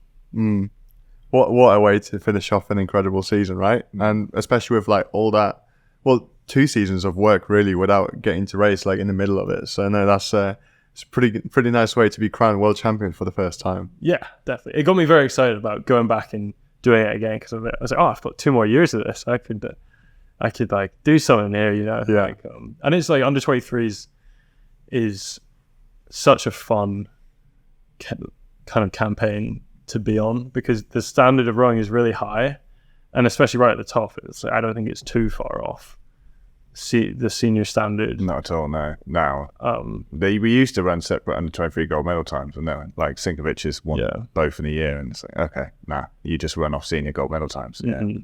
But like, yeah, it's so much fun because there's guys from all the different US unis, UK unis, and it comes together and it creates a kind of like hilarious mashup of everyone like trying to figure each other out. Yeah, like 50 different catchphrases and that kind of thing. Oh yeah, exactly. I think it's just it's a pretty like fun period of time, like project, like 3 weeks. Like it's short enough that everything counts, so everyone's really focused and they're really on it. You're kind of in that honeymoon period. You're rowing with good guys, so like for the most part, you are gonna kind of make some speed.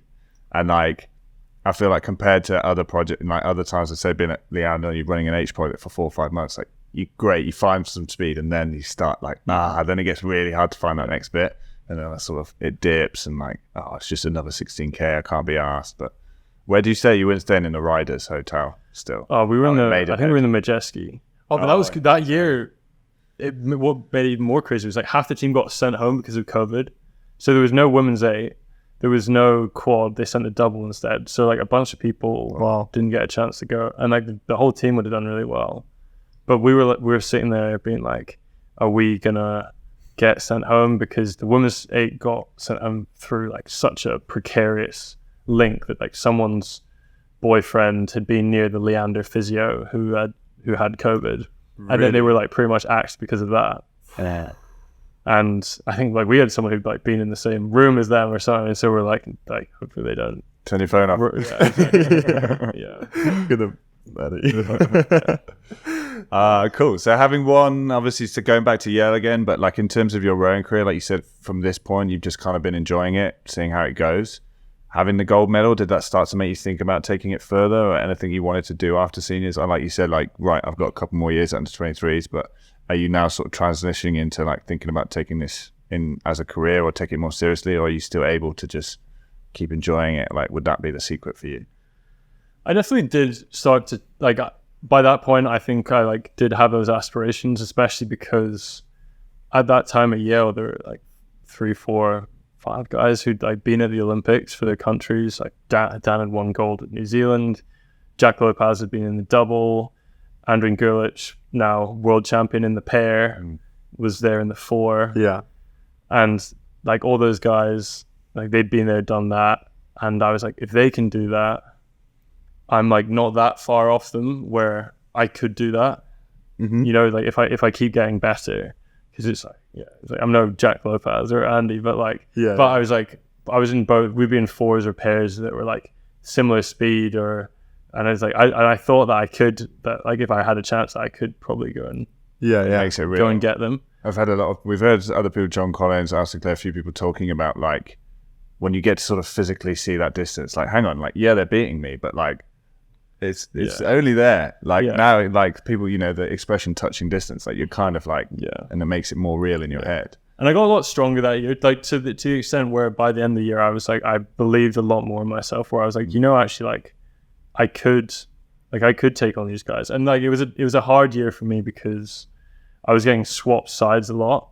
We were like, because I could row both sides. Steve was like, oh, actually we need you on this side. We need you on this side. Actually, you're rubbish on bow side. Stroke side is your side. This is where we need you. And I get like thrown in the 2v for a race, and I'm like, I beat these guys in C races. So it was mentally that year in terms of rowing was actually quite tough because I just felt I wasn't really getting the chances Consistency. that I deserved, especially because I was I'm the fittest I've ever been. Like it was tough, and it all ended up working out fine. And I could go do GB, and like we won the 4 decently that year, and I was like, see, like I am a top guy, you know. It's like I'm not like some. Well, possibly credit to Steve for trying to like anger you up a little bit to try and light up the flame and try and get more out of you, right? Yeah, that's all. That was his whole thing, and I think like there'd be a lot of people who you meet in rowing, and I'm like, you would not do well under Steve because you have to have thick skin because he's gonna put you to it, right? And, and it's because he wants you to be like, no, like you're wrong. I'm not as shit as you say I am. I'm gonna prove you wrong, and like then you're gonna go and like try and break the oar, you know. And he'll do it, and he'll be like, oh yeah, like you were pretty much a novice last year, like, and like say, and he knows what he's doing. And or you'll like pretend not to know that you like won a seat race or something, and like, and he's just doing it so that you're always on the offensive, because like I think what made him so successful was like never playing defense.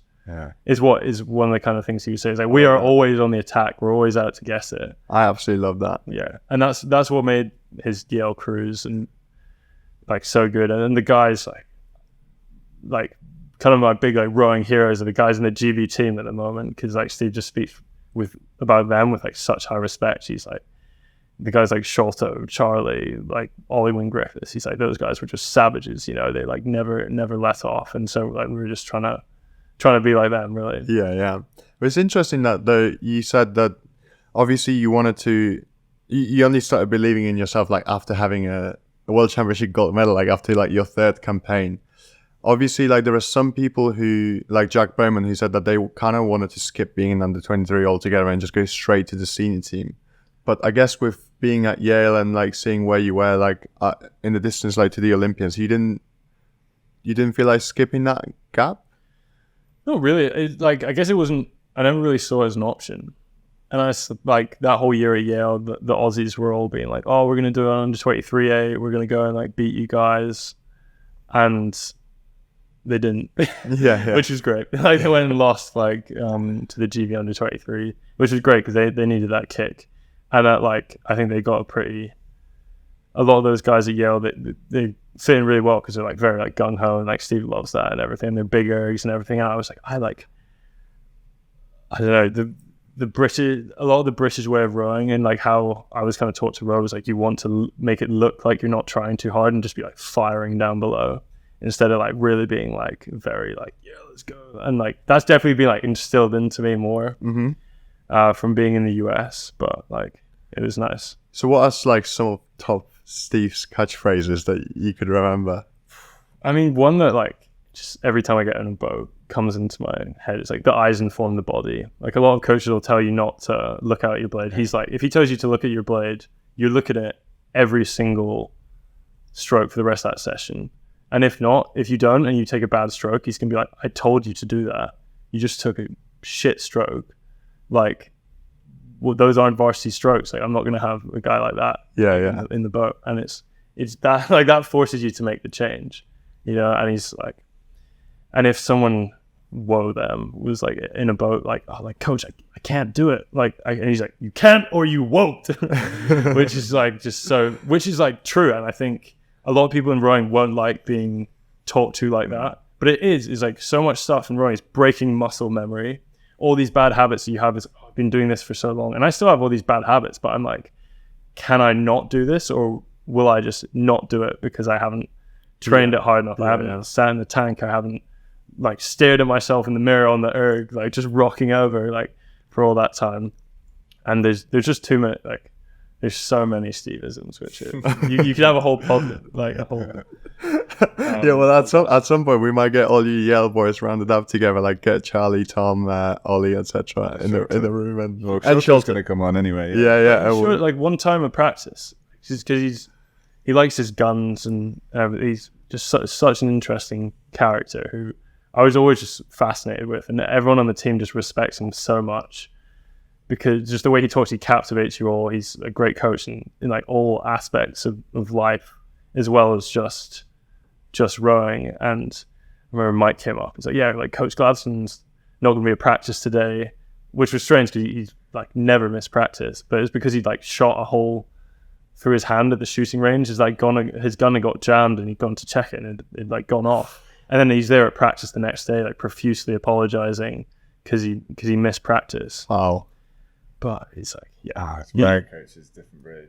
Yeah. My school rowing coach managed to set himself on fire. He used to like fixing old cars, and he was like down in a pit, and he'd been working with gas, so all the gas has like gone down into the pit, and then he dropped a torch, basically like set himself on fire, stuck in a pit underneath with a car on top, so to like drag himself out. And we had like school's head like 2 days later. We hear about this, like obviously he's not going to come. Turns up at school's head with his head like fully bandaged, both his hands like completely bandaged up. Like, and like you take power from that. You're like, hang on, this guy's burnt himself bad, and like he's here, like I'm going to put it down. Yeah. We'll talk about setting the standard for the rest of the team and an example to follow. Like if you can't look up to your coach, it's going to be a lot harder to come together as a crew, especially like when that other boat you're racing or dueling is starting to get a seat up or two. Like I'm sure you must have had like some close races at Yale when obviously, I don't know, the team did like some kind of crazy push, or you've overturned like a result that wasn't supposed to happen, or were you just like always the top dogs, the favorites? Well, we definitely had it in the varsity, I guess. Like we always thought of varsity, like we would never like call ourselves the favorites, I think, because it's like you want to have that underdog mentality, and you have to, like Steve would never let you have that, because once you're complacent you're going to lose, right? And like that's what made those Yale crews of 17, 18, 19 so good, because they were so hungry, like those guys, and they were like, we're going to prove all these teams wrong, like when they won. And we definitely like our duel with Princeton last year, like Princeton were fast last year, Princeton were normally like not very good, and we got up, and then like they did this huge push at the K and they rode through us, and they were like half a length up on us, and it's the kind of like the confidence that he'd put in us. It was like, no, if you row long, if you row strong in that last like 750, you're gonna keep moving through people. If we just row longer than them and we row better, and if we're just tougher. And we know that because I practice every day. We've been racing mixed boats, or 1v2v mix, where you're both absolutely going at it, and the lead's changing back and forth. So like if someone gets in front of you, you don't panic. You're like, okay, now we go to work. We know what they just put in to get it. Like, let's go and get them. Yeah. But in terms of like looking up to him, like he works out. He's like 82 years old.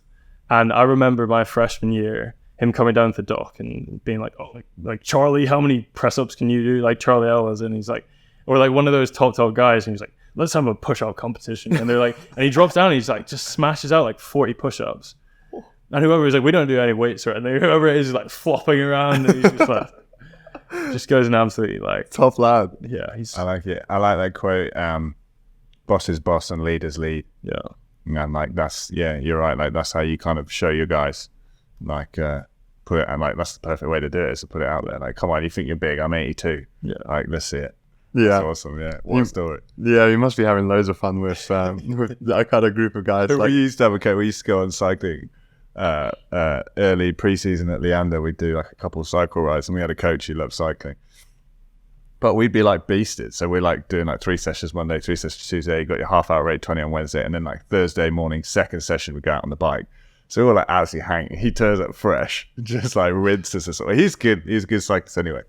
But just like, I think it's good sometimes to take the opportunity to, like you said, like don't get complacent. Don't let your squad get a little bit too much. And like we spoke again with a lot of people, like that underdog mentality is worth so much. Yeah. And I think it's always interesting when people will have to like lose that. You know, we talked to Tim Foster, like, you know, you're rowing in the fall with Redgrave. You can no longer be like underdog mentality. Yeah, exactly. Yeah. There's a certain point where it has to go, and that changes it a lot. But I do really love what you said about with the underdogs, we're rowing with an underdog mentality, but like always on the offense. Like what a way to I guess maybe it's like at Yale, there were probably times where it wasn't so much the underdog mentality, because I always had that at Azra. I always had, because we were always like, well, we weren't necessarily smaller, but we were probably weaker. We were in a crappy boat. And so it's like, we always really had that, where it was like the blood pucky underdog. At Yale, it's like, we would like race as we train. And so Steve would be like, I've prepared you perfectly for this race. Now just go and execute. And like it will, and you will do it. And he would just like go forth. Yeah. And so his team talks were always very much like that. And just driven. Yeah. So it was like in the race, it was like, if we just do what we've done in practice and we do it to the best of our abilities, then like that's all we can do. Yeah. So then coming back after winning your first under-23 gold, then you said you ended up in a 4. How did that come about? Can you talk a little bit about that campaign?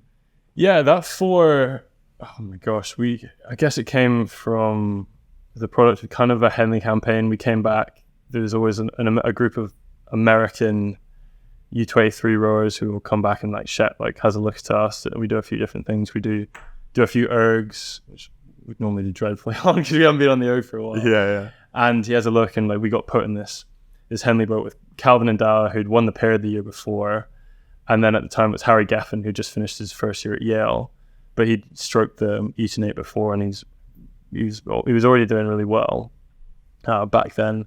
And we got like, right, you're doing Henley, and I'd rowed on stroke side that year, and they're like, oh well, we kind of need a bow sider, so if you go back on bow side, that'd be great. So I swapped. It was like the week before Henley, they swapped me back around, and I remember doing pieces in the wind, like 4 hours, like stamping up and everything. But we're starting to go quite well, and we entered the visitors. We had it was a really fun boat to race, actually. Like I remember we just couldn't paddle it around Henley. It was so washy, but like we had a really fun regatta, but we couldn't steer. There was just Harry Geffen was steering in the bow. He's what, probably 18, 19 years old. And we would go off, and like we were fast enough that we'd get ahead, and so it wouldn't really matter. But we were like, oh, like what is going on? Yeah. And we were like, oh, but it's fine. We checked the steering a few times, and he was like, oh yeah, it's okay. I'll just keep it over. And so we raced some Oxford Cruise, which was like some great racing. It was fun to fun to race those guys. And we made it to the final. We were racing University of Washington, and we get up and like we managed to move away. We were like open water up, going like probably with like 500 meters to go, and our steering at that point just starts to like wobble around, and it's like throwing us off a bit. And at that point, it's like I can feel my like, inside arm starting to cramp up. But it's like we've been having a great race so far, and at that point you're thinking, oh, like I'm gonna win Henley. I can't believe this. So we didn't even think we were gonna be here, and suddenly the steering just like really starts to wobble, and then I guess with the like the what they call it, the travel there on the inside, like we were past 2K, and suddenly Washington just start motoring through there, like just jack up, and they had some really good rowers in that crew, and our steering is just like all over the place, and with 2 strokes again before the line, they come through us, and I think that was the first ever race I'd lost on the sprint, because it had always been something I was like quite good at. I was like, I can get it and then I can sprint through, which is like often just a way that like saying that you haven't paced the race very well. Yeah. But like that it was just devastating, and that was the most devastating race I had my whole time, because I was like, we could have won. We were, I guess, the second fastest visitors crew ever to that UW crew. We were like a second or 2 off the stewards race before. Like we knew we were decent, and it was like we just messed it up, which was hard. And so coming into that, we had some seat racing, swapped out. It was really close, but swapped out Harry Geffen for Theo Darlow, and we went. So it was like that junior 4 from 2018 with me in instead of Mikey Dalton, which is like very big boots to fill. So I didn't actually feel the pressure of it there. Yeah. But it was good. Like we were going well on the GMT runs. We were probably like, you know, beat the quad a few times, and nice. like you're like, yeah, this is going well. And so that was a really fun campaign. Actually, we were coached by Franz Infeld, who just like set us up really well, and we ended up getting the gold there, which was a nice one. How was the final? Was it a bit of an easier win, or?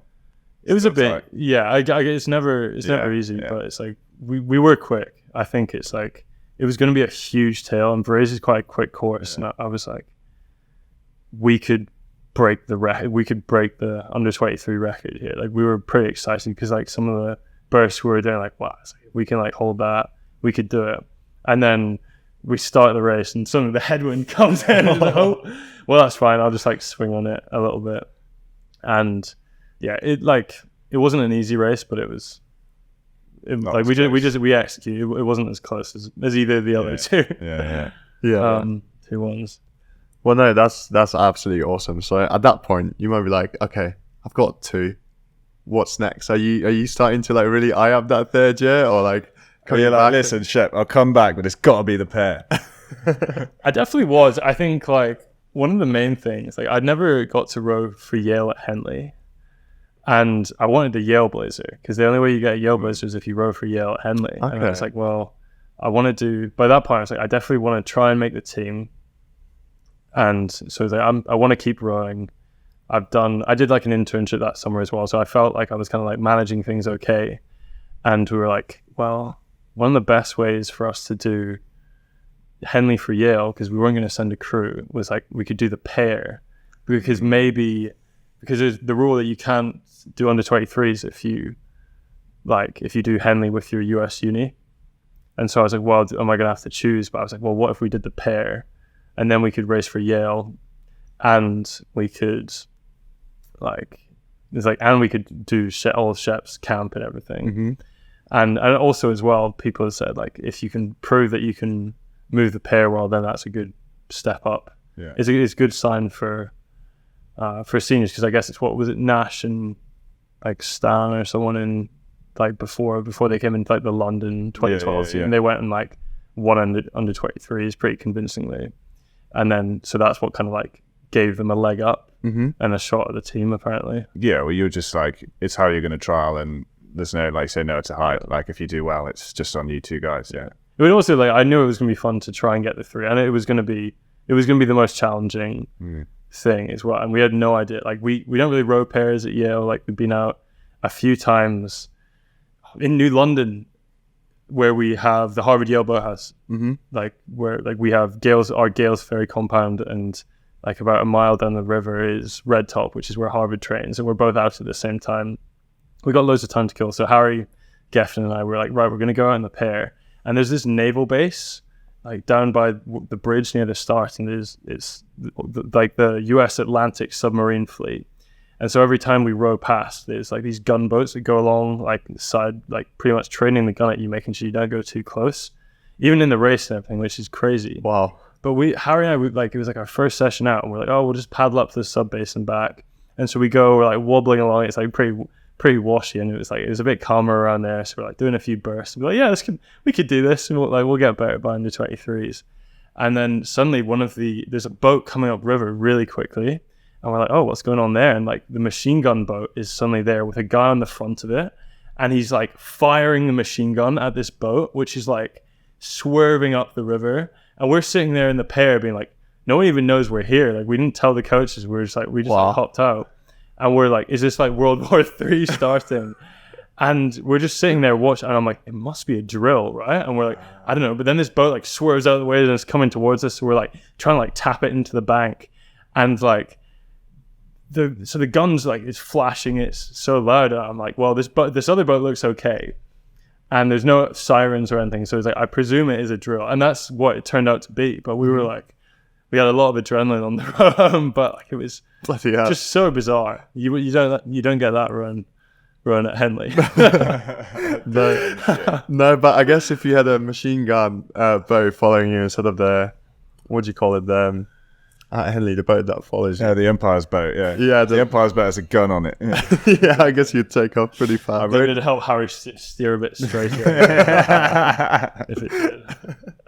Did his steering improve? It must have. Was he steering the pair? Well, yeah, we crashed into the booms the next year when we were racing Tom and Ollie. Oh, you've raced Tom and Ollie? Yeah, and then because we did the goblets, like, and and then like obviously they were going to beat us. They were winning. We went off like really hard off the start. And, like, we were just so happy. We were like, oh, this is so cool. We get to race those guys, and they're all like serious on the start. And I think kind of the way I like deal with nerves is like, I'm just like I just keep talking and everything, and like they're like all super serious. And it was like so cool to race them. But that was the same race. It got restarted halfway because the Harvard crew pulled out in front. Oh so, the old boys crew. Who was it who was talking about that? Someone on the podcast was telling us about it. Yeah. And so they started us like 3 lengths down. And I was like, surely we can like restart and maybe not crash into the booms this time. But again, we're always going to like lose to those guys. But we were just happy to be there. We weren't very good in the pair. Yeah. At Henley, like it took. Again, Franz was coaching us again, and it took him a fair bit of like beating us into shape to be able to just like relax and not yank on it. Yeah. No, I saw a few videos of you preparing for the under 23 campaign, like with Franz like standing over the ergo, just making you do like as fast as you can, like 500, like just starts practice. Oh yeah, that was a bit silly, I think. But like Franz just like, he said, "Oh, just do a few bursts or something," and he's like, "Do a 500." And he's like, "What do you think you could do for that?" I'm like, "I think probably around like 118." And he's like, "No, you can't. Like, go and do it." So I had to actually go and try. Yeah. Actually go and try to do it. But you beat that, didn't you? You got. I went like 118 or something. Yeah. So it was good Nets Cup prep. Little did I know. We saw it as that's pretty impressive, but aren't they racing in like a week? The things you do on training camp. Yeah. I've definitely. When there's a camera there and you need content. Yeah. I did a 1 year. We'd literally like just finished off like our last session before we were going to go and pack out, and then we ended up in the gym stretching, and then a 100-meter road competition starts kicking off, and the coach comes in. It's like, what the hell? Like, what the hell are you doing? Like, I don't know. It's just someone said they could beat me, and that was that. Yeah. So I guess you. At Henley, you still felt like you haven't quite found speed, but you managed to get the Yale Blazer in your last year in the pair with Harry. So like, how are you approaching like that last under 23 campaign? Like knowing like, okay, we've got some ground to break here, and the pairs are really competitive. Yeah, it was a tough campaign, I guess, in a way. Like Harry and I get on really well, so it was always fine. He's quite quiet, and like originally, so. Like he put me in stroke originally, but then it was really silent because like he wasn't saying anything about. I was too exhausted being in stroke to say anything. I was just like trying to get the rate up. I was really struggling, and like it was going decently. They would put out some of the other under 23 pairs like pad alongside us, and of course those guys like really going for it and all the UT1 stuff, and like we're just trying to be more like loose, and so it's like are we actually this quick? Is this going to be really embarrassing if we like go and try for this thing? But Shep was great. It's just like, yeah, you just need to go and own it. And we would do bursts and stuff where we're like, yes, this feels really good. And there was our last speed run that we did before we flew out, we did a really good time to the K and like a decent time to 1500. So we're like, oh, actually, like we should be okay. And like we were able to like get a bit of confidence from that.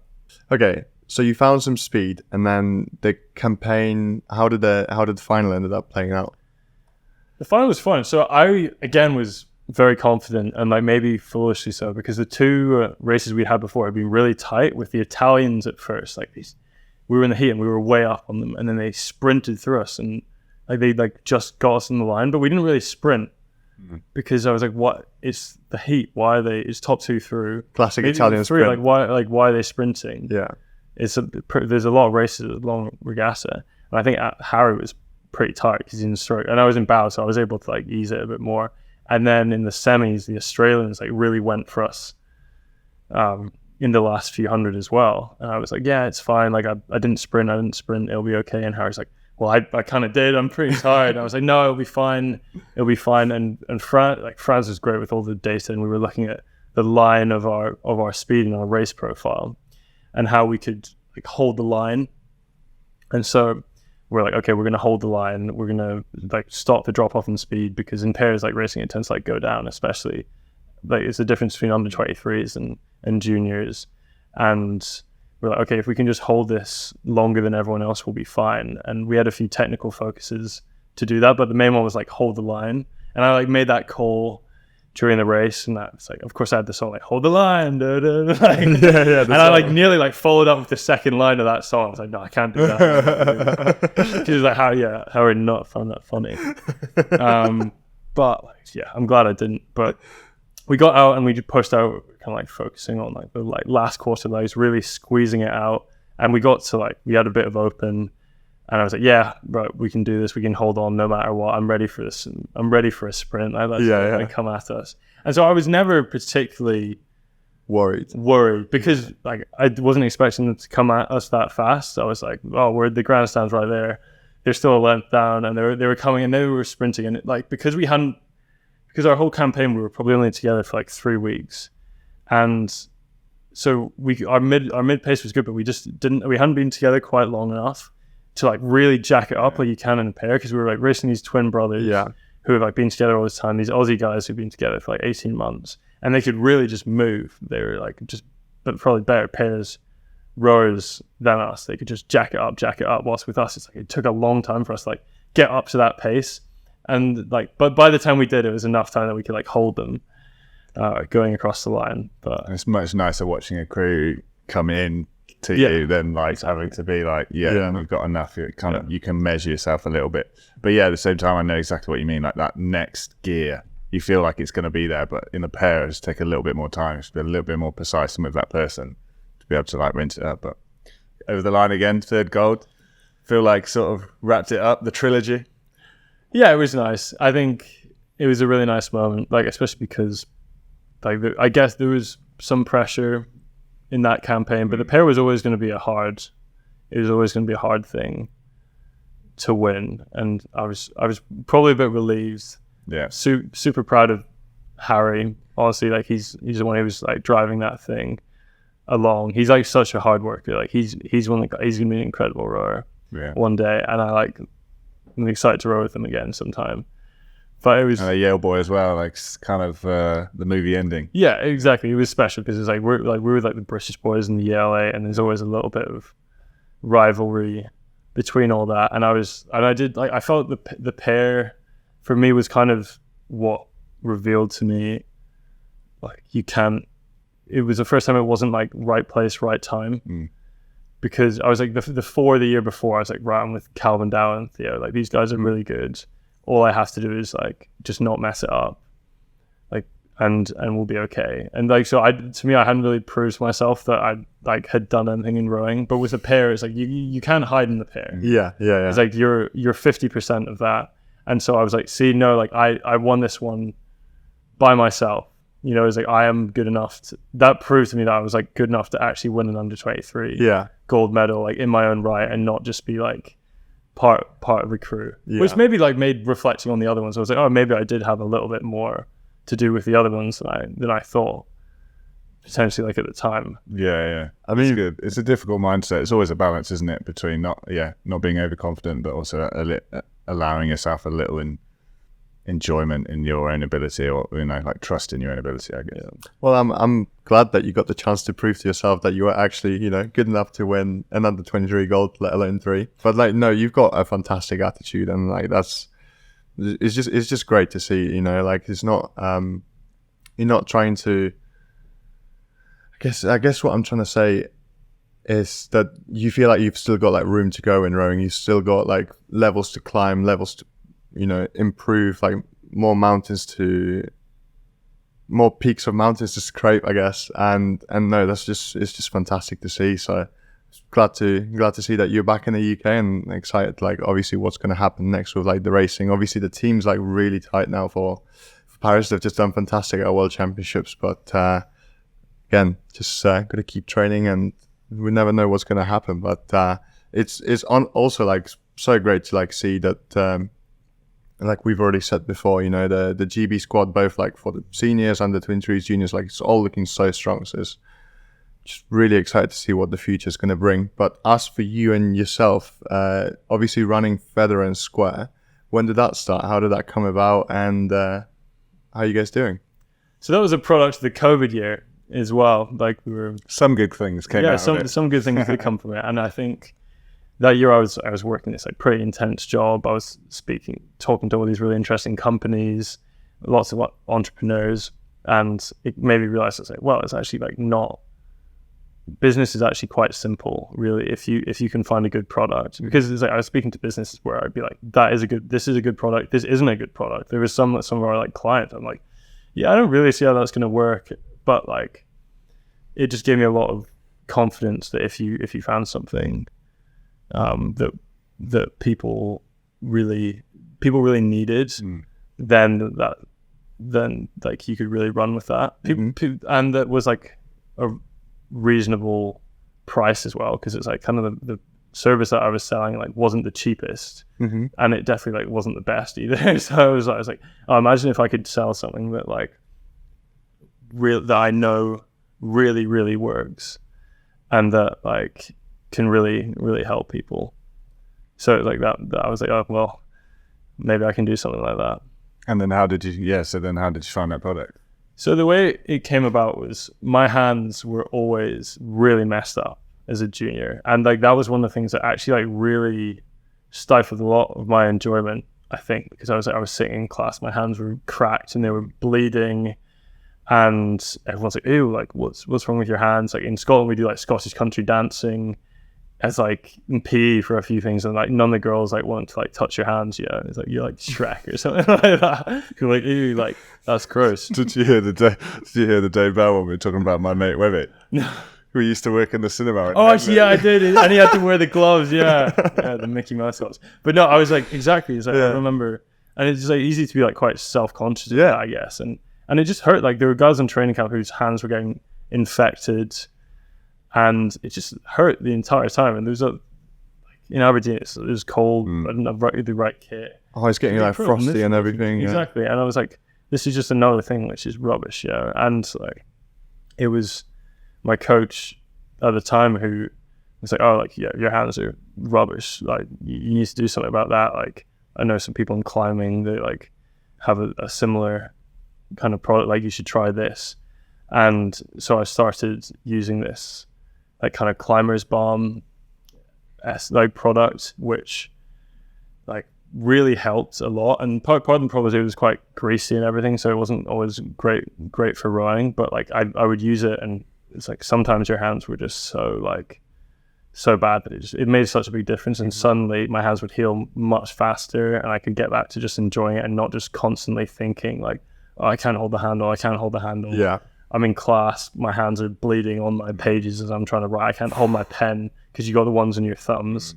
And like, it was rubbish. And Yeah. so I'd been aware of that for a few years, but a lot of the time was like, I would like lose my tin and like, then I wouldn't have it, and I keep struggling through. And then it was in the COVID year when I kind of got back on it again, because my hands were particularly bad. And I think like I must just have soft hands, because it was awful. It was the point where I was really not looking forward to rowing. Yeah. Just because I didn't want to hold the handle, because I was like, right, I'm gonna have to like tape my hands up to hell. You're spending like 10 quid on like tape a week. Like it's definitely not sustainable. And I found that I was like giving out this the thing that I had to like a bunch of different people, a lot of people who like had like rowed at world championships and everything, and who've been rowing for like 10 or plus years and had no idea. They just like struggled with their hands the entire time. And the conventional wisdom in rowing is, oh, there's something wrong, your hands hurt, deal with it. Row blisters, deal with it. And like these like people in a freshers fair come up, they're like, oh, like I don't know about rowing, it's hands. And they're like, yeah, just be a man and take it, deal with it, they'll toughen up eventually. And I was like, it's like there has to be another way. And it's like it's very entrenched in it. It's like actually quite a big part of rowing culture, where it's like we get blisters and they hurt and they suck, and like we're so tough for dealing with them. It's like, you're not tough for dealing with them. It's like, if you want to do an actual tough sport, go play like rugby, or is it like something where you're actually getting hurt physically?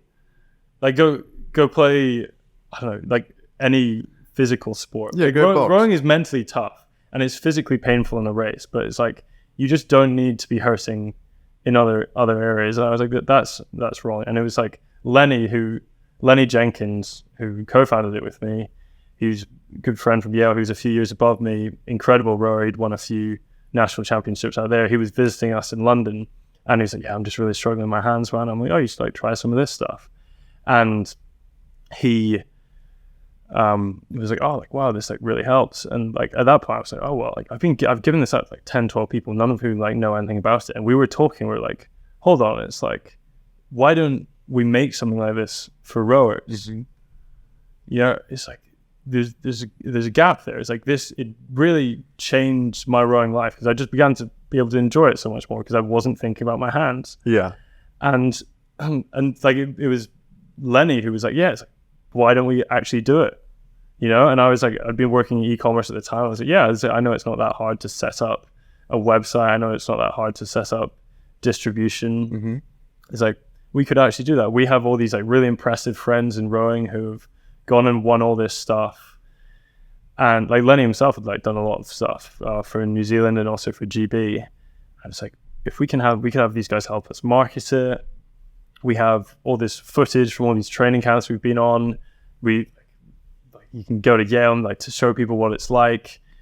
We can do all these like funny interviews and stuff. It's like we have a platform that we could use to like get it out to people. The ball starts rolling. All the ideas. Starts rolling, and it was kind of us. It was like we were just like kind of like lonely and crazy, I think, in lockdown, and we're like, oh, like imagine if we did this. Yeah, well, so sometimes what it takes is two guys to get in a room, have an idea, and just like put something out into the world and make it happen, right? How do you think this podcast happened?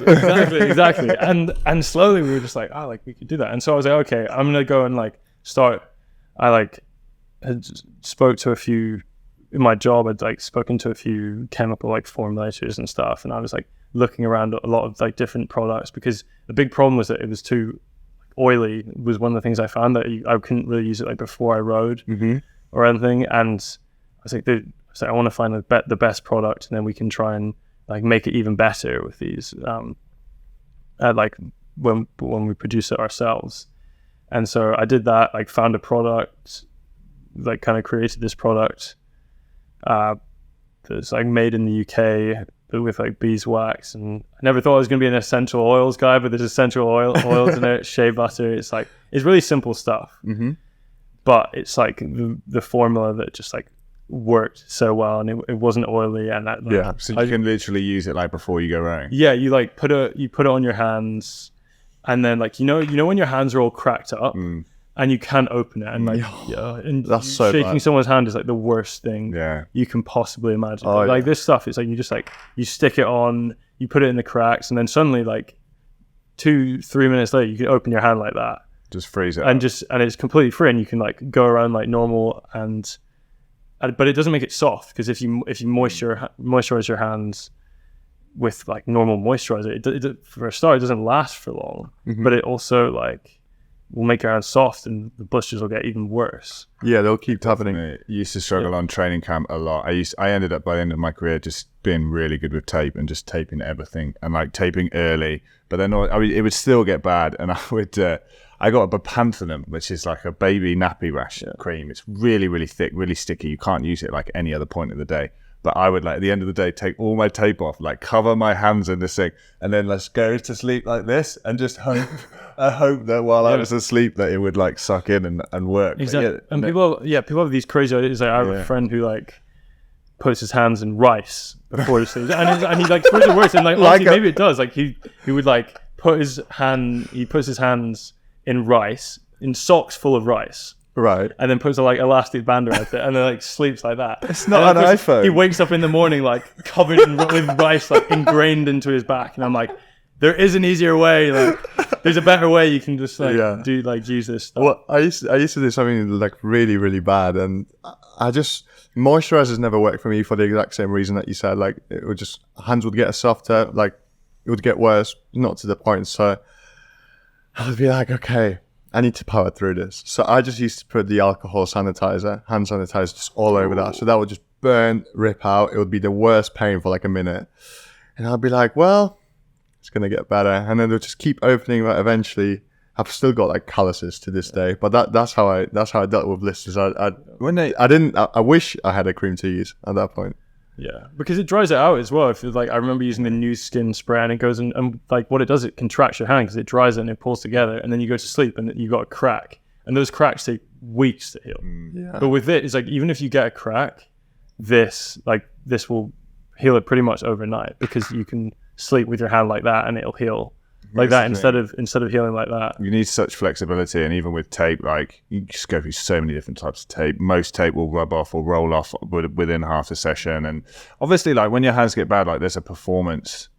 It's detrimental to your performance, absolutely. Like I've had races where I just couldn't work in the way I wanted to. But like, and then also like just in terms of recovery, you know, like you're trying to like chill out in the evening and your hands just are on fire. You're essentially like burning. It's like a friction burn. I remember my hands just feeling like the same sort of feeling as if I'd, you know, like grabbed a pan that was too hot. It's like an actual like horrible burning sensation. And then the other thing, which we sort of talked about earlier, like in terms of like being able to do this sport and have fun and like feel like a normal person. I remember as a kid, like especially when you're younger, like you said, self-conscious, like not kind of being able to like hold my girlfriend's hand, or like not wanting to put your hands on the table anywhere. Great Valentine's Day gift. Yeah, being self-conscious and like those kind of things. And like that's another thing, like we sort of saw this product and thought it looked good, and like with you and your rowing as well, it just seemed like such an easy guest to have and speak to. But like for me, like thinking about it, it's like that actually is like another really cool aspect of it. It's not just like a performance product. It's actually helping you just do this sport and enjoy it.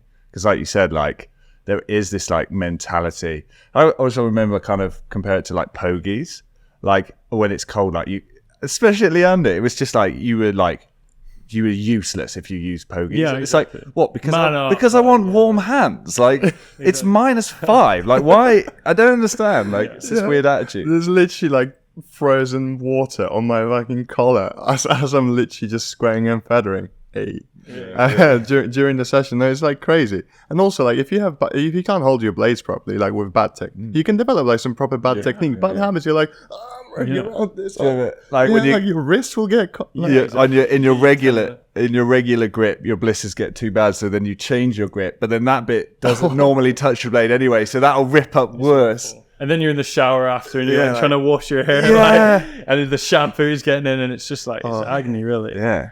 But yeah, it's something where like this can actually like really improve the quality of life. Yeah. For like a lot of, especially young rowers, novice rowers. Like I'm sure there's hundreds of novice rowers who stop every year because they're like, well, I like rowing, but it's not worth having hand. Like I like this is just as much. It doesn't ruin my hands. Yeah. And in terms of like, I think it's like a good kind of gift because of that. I think there's a big gift in there's a big gap in the rowing gift market where on the one hand you have like t-shirts which say like eat, sleep, row, repeat, and like which like I'm sure not like everyone gets as a gift, and like you never actually like end up wearing it. It's like gimmicky stuff. Yeah, it's like either really gimmicky stuff. Yeah, like strokes side, bow side socks. Yeah, strokes side, bow, which are like fun and all, but it's like once you got those, it's like they're not actually like useful for anything unless you can't tell you're.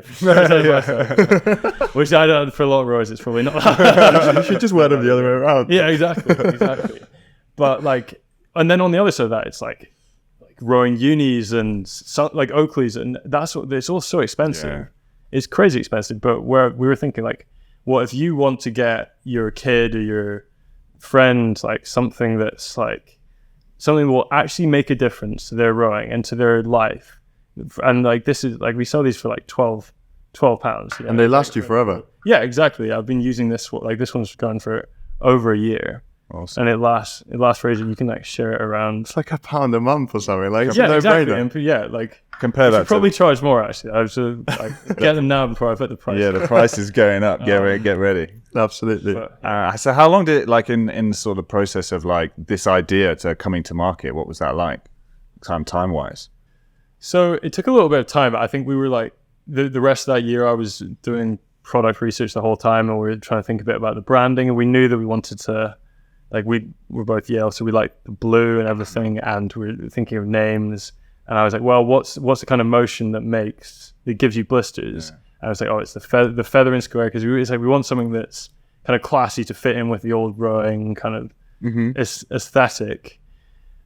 And I was like, oh, well, feather and square. It's like we could have the ampersand be like the feather, and then you could have like an oar on the other side. And I was like, that came quite early as an idea. And I was like, oh, that's great. I really like that. We could make merch and stuff. And of course, in our heads, we're thinking all these like big grand plans, which I still have. And now now I have time because I was either working full time or I was at uni, which is why it's been such a slow burner. So it's been so in the background. But it's like, we're like, yeah, we can make it so it's like a fundraising thing for rowing communities, because we're both from like relatively untraditional rowing backgrounds. And one of the things that appealed to me straight away was like, right, we're going to make this product which helps rowers. We should make it something that like gives back to the clubs and to the communities, and especially people from from I guess non-typical rowing backgrounds, right? And like the dream one day is to be able to like give whatever percent of money to like helping develop diversity in rowing, like a lot with like people of color and everything, but also just people from different backgrounds. That's awesome. It's like the whole like elitism in sport was something that like it is a huge barrier, and that is a goal one day to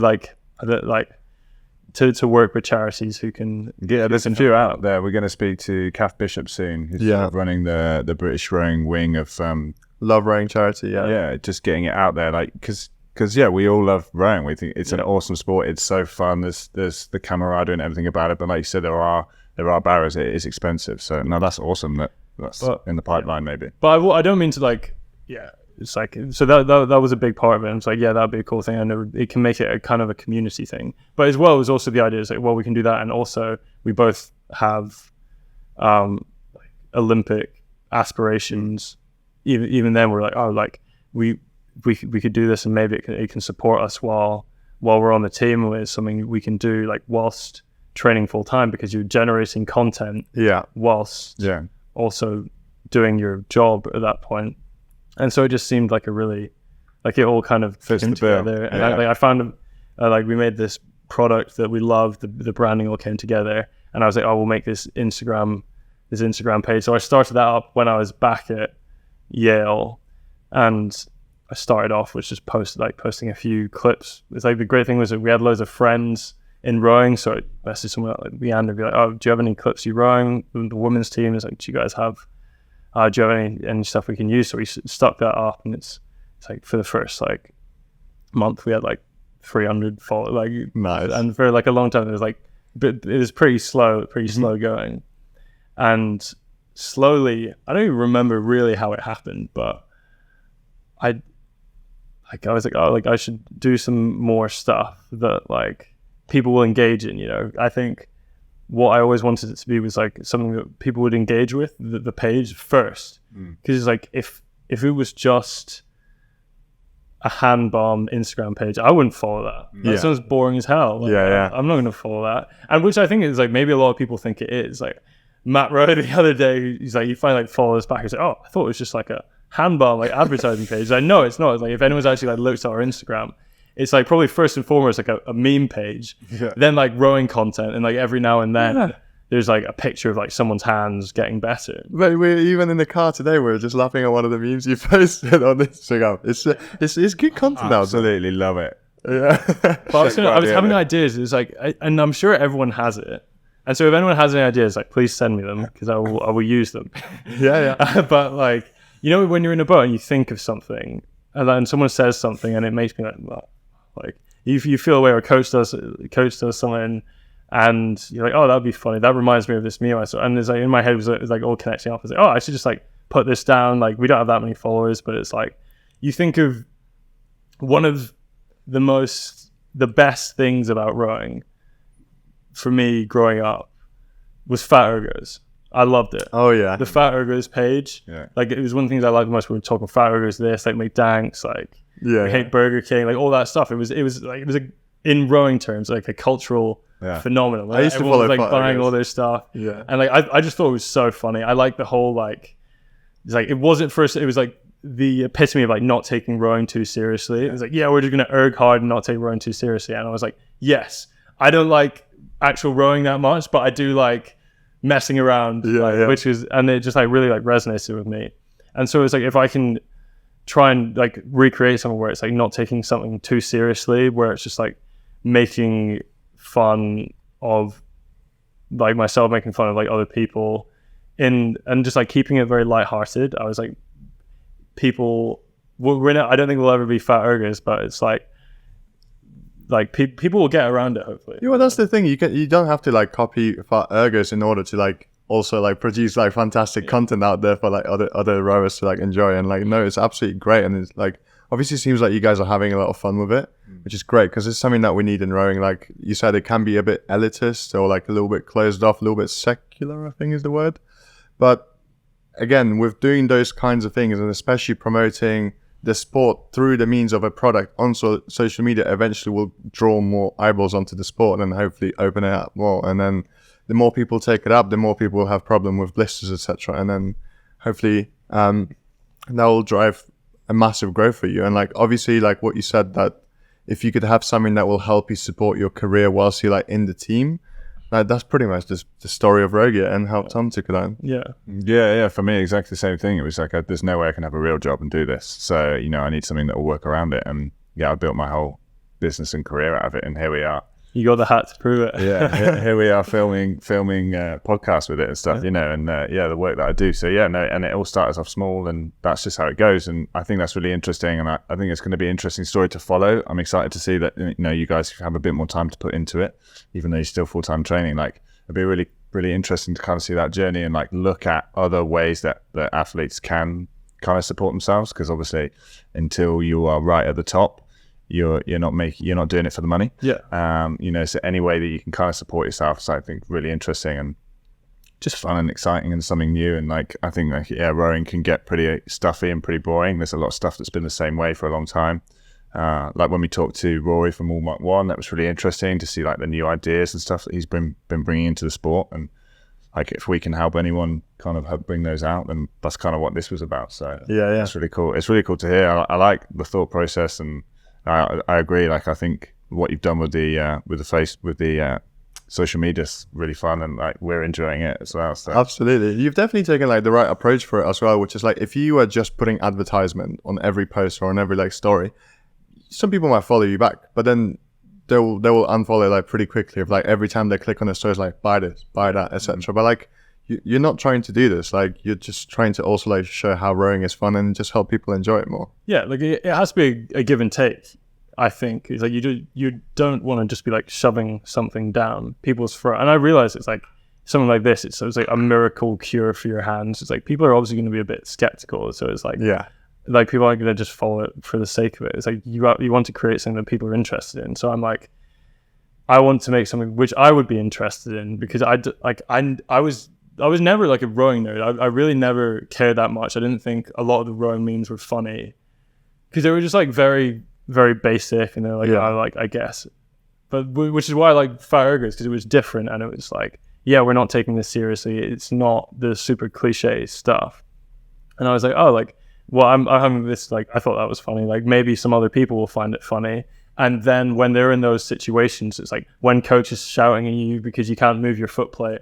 Like when they're in those when they're in those situations and they're like, oh, this is so terrible. Then you'll remember like, oh, actually everyone else feels this way. Yeah. You know, and it's not actually that bad. I can laugh about this later, which you need to be able to do. Like you need to be able to laugh in this, like when, because things do go wrong a lot of the time in rowing. And if you can't laugh at them, then you're going to have a miserable time. It's a miserable sport otherwise. Like, if you don't have a good time, it's like, I don't think it's that fun. Have a laugh. Sport. But that's like, I definitely think that's key. Like the thing with the podcast, we spend a lot of time thinking, what would people like? What, you know, how would they like it? Would it like this format? Oh, lots of people say they want it short. Some people say it long. Should we swear? Yeah, things like that. And then we realized, like, do you know what? Like, all we can do is like produce content that we would like.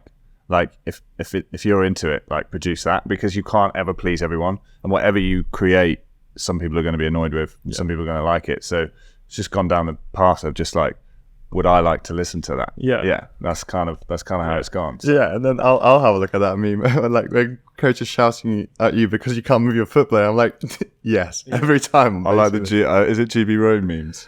Oh yeah, those hit a bit close to home sometimes, but they're funny. Yeah, but it is just having fun with it. It's just so much more important. And like, there's a lot of people that I see like we're gaining tons and tons of followers at the moment. It's like it just happens relatively naturally now, which is nice, because at first I would have to go and like follow some people, and they follow back, and like it takes a bit of time to build that momentum.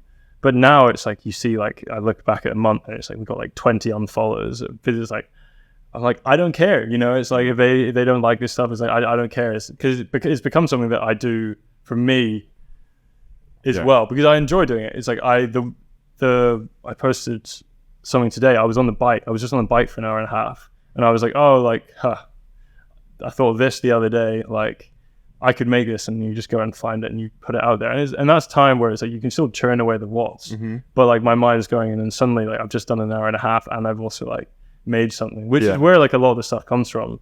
And I just can't have my mind occupied with rowing that much, which is ironic because it is like a rowing Instagram account. But if I'm like on the erg, I like can't just zone out. I have to be thinking about something. So I'll like start an erg and be like, okay, by the time I'm finished with this, I want to have like 2 ideas for posts.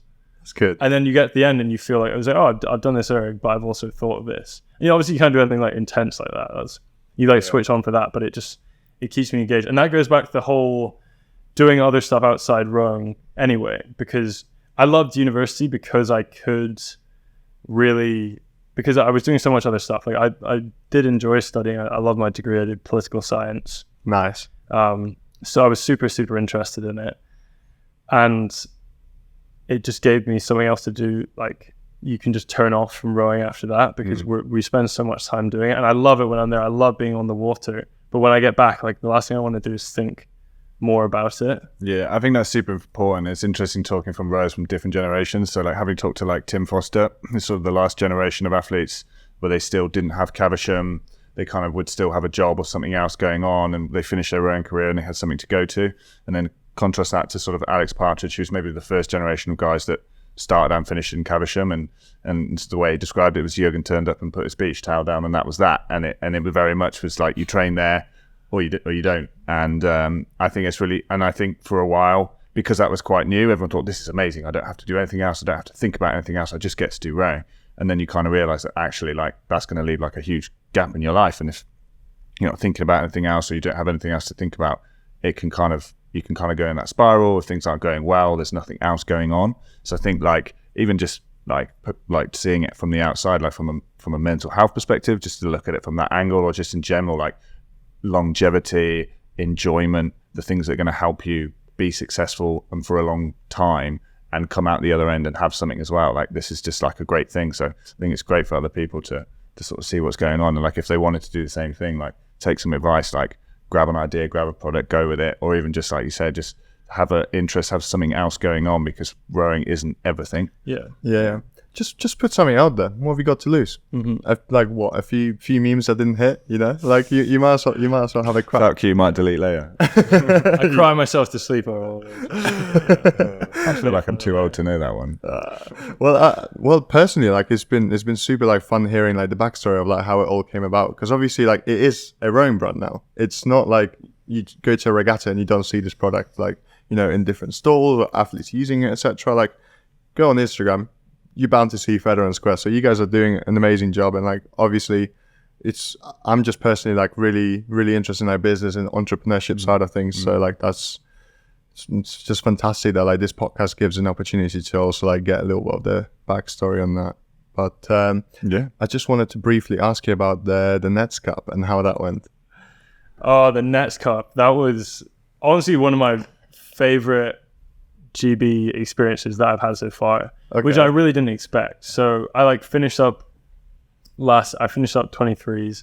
I went back to Scotland, got my driver's test, driver's license, and I was just training on the erg up there, like because I knew I wanted to come in fit. I was like, right, this is gonna be a big year for me. I want to come in really fit. So I was doing like 30-40k on the erg a day. I was just watching like Lord of the Rings movies. I would just sit there and like watch one while I was erging, like super low intensity, and like I didn't have much to do. Director's hat? Oh no, I mean that'd be too much mileage. So I was just doing that, and then Shep was like, "Oh yeah, there's this group going on for the Nets Cup. Like, would you wanna But at that point, I thought I was going to be too late to come down and be a part of it, because I'd like chosen to be up in Scotland so I could actually have some time at home. Because when you're in the US, like, you really don't get a huge chance to be home. And sure, if you're in England for the summer, you can go home a bit if you're like rowing around here. But like for me, it's like a plane trip up to Aberdeen, so I can spend most of summer at home in England. So I don't see my parents anywhere near as much as I'd like to. So Shep was like, oh yeah, well just come and you can join in when you come down. And so I really was not expecting to be a part of it. But I came down and there was this big group. It was like half Oxford Brookes guys, half Leander guys, a lot of who I'd kind of known before. Sam Bannister was there, who's like just missed out on the World Champ squad. And he's like this huge, I'd like never properly met him before, but I was like, he's a beast. And we're sitting there. We had telemetry on the boat. I'd never used it before. Definitely don't use it at Yale. Wow. And so I was like, the first few strokes I got, and I'm just like trying to pull the oar off, just like, right. I'm definitely not going to be in this boat. But we had like a week or so of just splashing about at Longridge, and we kind of got a lineup sorted, which seemed to work. We went to Caversham, did a few. You just can't prepare for a 12.7k race, which is what the Nets Cup is for anyone that didn't know. And it was something that I like had been aware of when I was younger, because a bunch of the other when they were GB development guys, like the ex-Yale guys, I remember Cam Buchan doing it back in the day, and I watched it and it was awful. And then the 2019 race was like very stuck in my head, because it's when the Germans were ahead and the guy passes out, and then the Dutch catch up, and then their guy passes out, and then the Germans row through and their guy passes out again. And it's like, I'd never seen a race like that. I was like, what is this? It's not rowing, but it looks fun. And so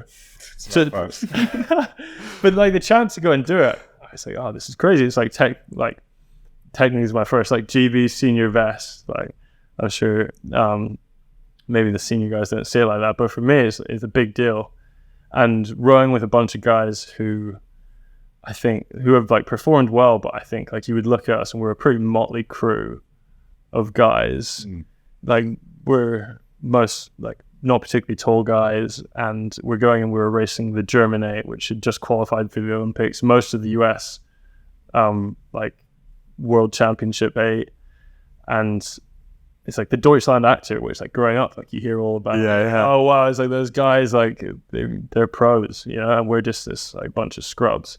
We're just Shep's army, you know, like we're here for a good time. But like we had such a good time on the trip. We were just like throwing chat around, really. Like we like probably never like again like we didn't take ourselves too seriously, and like maybe there's a little bit it's like, oh yeah, we've got a point to prove. Like we are good enough. Potentially, like, if we were from another country, we would have a chance to go to the Olympics, which like realistically most of us are not going to have a chance to do. Like we have to be like realistic with ourselves, and we're going to push ourselves and get as close to the senior team as we can. But like we're under no delusion that we're probably not going to go to this Olympics. But we're like, but we can show here that like we are good enough. We are good enough. Absolutely. And it's a great target to have. Yeah. So it was a great opportunity to do that. And the race itself? The race itself was horrendous, but I'm not sure. Like I'd say the first 4 or 5K of it was like, I was like, this is going to be the hardest thing I've ever done. Because we've done a Yale, we have Harvard Yale, which is like a 4-mile race you do after only doing sprint work for 2K season. So like that's pretty tough going and doing that. And like, but like, so we started off and the Germans shoot out the front. Like they're definitely much more punchy than us. They've been prepping for starts and everything. The Americans are really like going, you can hear them hauling on it and us, and they like move through us, and we're just like hanging on.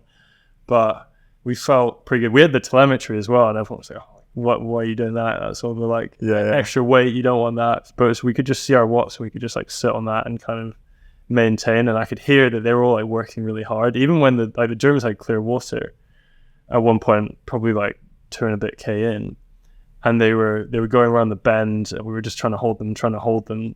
And then slowly we like walked through the Americans, and we started like creeping on the Germans. And at that point, Will Denegeri, who's a Cox, he's at Oxford now, he coxed it incredibly. Like we were all like amazed at him, really, because we were level, maybe a bit behind the Germans. And he was like, right guys, like I know this sounds crazy, but we're going to go down 2. And we're like, yeah, that does sound like that's a terrible idea. Like we don't want to do that. But he's like, okay, we're going to do it. Ready now. And we did it. We dropped down 2, and it just meant we were like much looser, much more efficient, and so we could move through and we could like keep on moving, which was crazy. But at that point in the race, Will was like, great guys, that's 4K in, only 8K to go. And I was like, I remember in my head, because at that point things hadn't cooled down at all. We were still working as hard as we could to get through the Americans, to get through the Germans. And so it felt like we'd just done a 2K and kept going. And in your head, you're like, someone's going to break. We're going to get through. We're either going to be like in 2nd or 3rd and like hunting to try and catch someone down. But like, no, you're like neck and neck. So it's like, I'm not going to let off. I'm not going to let off now. But I just remember thinking like how it feels when you sit down and like set up a 30 rate 20. I'm like, that is what this is. Yeah. Now, like that is a long way, and I feel like I do at the end of a 2K.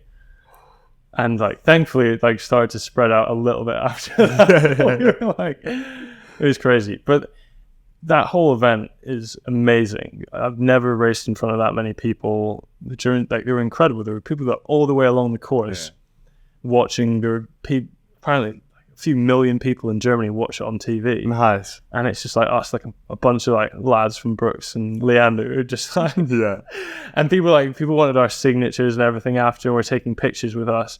And it was funny because I was talking to one of the guys, and he was like, I was like stacking shelves in Waitrose like 3 days ago. And these kids think I'm like a sports like superstar, which is crazy. So it was fun to pretend that we're a big deal, you know. The exact same sense of it. Yeah, rowing in Germany is pretty big anyway. But like, did you have guys waiting in your lobby? We had like the autograph hunters in the lobby and stuff. Which is so. And the German were sitting there, like signing picture after picture, and I'm like, this is crazy. You know? And like there's this ergo where you go and you do 500 meters on the stage, and there's like hundreds of people all cheering, and then you go off and you're like high-fiving people, and it's like, especially in Scotland, like people don't care about rowing at all, you know. It's like I go home for Christmas. My uncle's like, "How's the kayaking going?" You know, like people don't care. Like, and so I'm like, and now we're here. Like, we're getting paid to do this. Like, It's awesome. it's amazing. Like, I'll go back next year if they'll have me. Yeah. I loved it. That's good. Sweet. It's good and bad. So the race is horrific, but everything else around it like makes it worth it. It's so funny. But before the 500 meter, we were like you go to this big fancy dinner and there's all these speeches in German and they're bringing out food and like booze and stuff as well. We're like, probably shouldn't be drinking this, but it's like, I remember it was like smoked salmon and some kind of like raw fish, like starter. And we were starving because it was like the erg race was in between the starter and the main course. And so we're like eating like plate after plate of this thing. And then suddenly like, right, and now time for the erg. And so we all like march out, get in our unis, and we're like doing like jumping jacks, like trying to like get ready for this erg. And these huge Germans were like, what is going on? And you go and you're sitting on the star and it's like, you just taste the fish. And I'm like, am I going to throw up? And all these poor little German kids like standing in the front row. It was awful. That feels tactical. It feels like someone's done that on purpose. Yeah. Like, make sure you give the Brits lots of fish. They knew we were greedy. Yeah. So what did you get for the 500? Did you improve on the one in Caversham? A little bit. I actually went like maybe slightly quicker. I think I went like 118 flat or something, which was because they averaged out the 500 meter like between everyone, so I was like going for longer than 500 meters, so I was like blowing by the end. And there's a video like you see the video, my arms are like I erred badly anyway, and it was like an ugly sight. You are sending it from what I could tell. Yeah, no, I was like I like sprint stuff, but I was like really hanging on. I could feel the fish like rising up in my throat. So it's like we did it, and then the Germans go and they went like 2 splits quicker than us. But we're like, we're a long distance crew. That's it. I guess we were in the end. Beat them in the one that counts, yeah. Awesome. Yeah. So I've just got some quick fire round questions to ask you. What are some of your favorite training or racing venues that you went to during your own career? Varese is probably my favorite racing place that I've been to. You got the mountains all around. That was gorgeous. The water was beautiful and blue. Strathclyde Park came to my mind, but that's definitely not my favorite place. It's probably one of my least favorite places. What other places? I was lucky enough to go to Tokyo in juniors, which was incredible. Oh yeah. Again, like the rowing wasn't that good, but it's crazy to be in. Like again, like pretend we were gonna be at the Olympics. You know, like that was fun. Like that was an amazing place. Awesome. So, what are some of your favorite races that you'd like to repeat again when you're like 60 or 70? Like some regattas.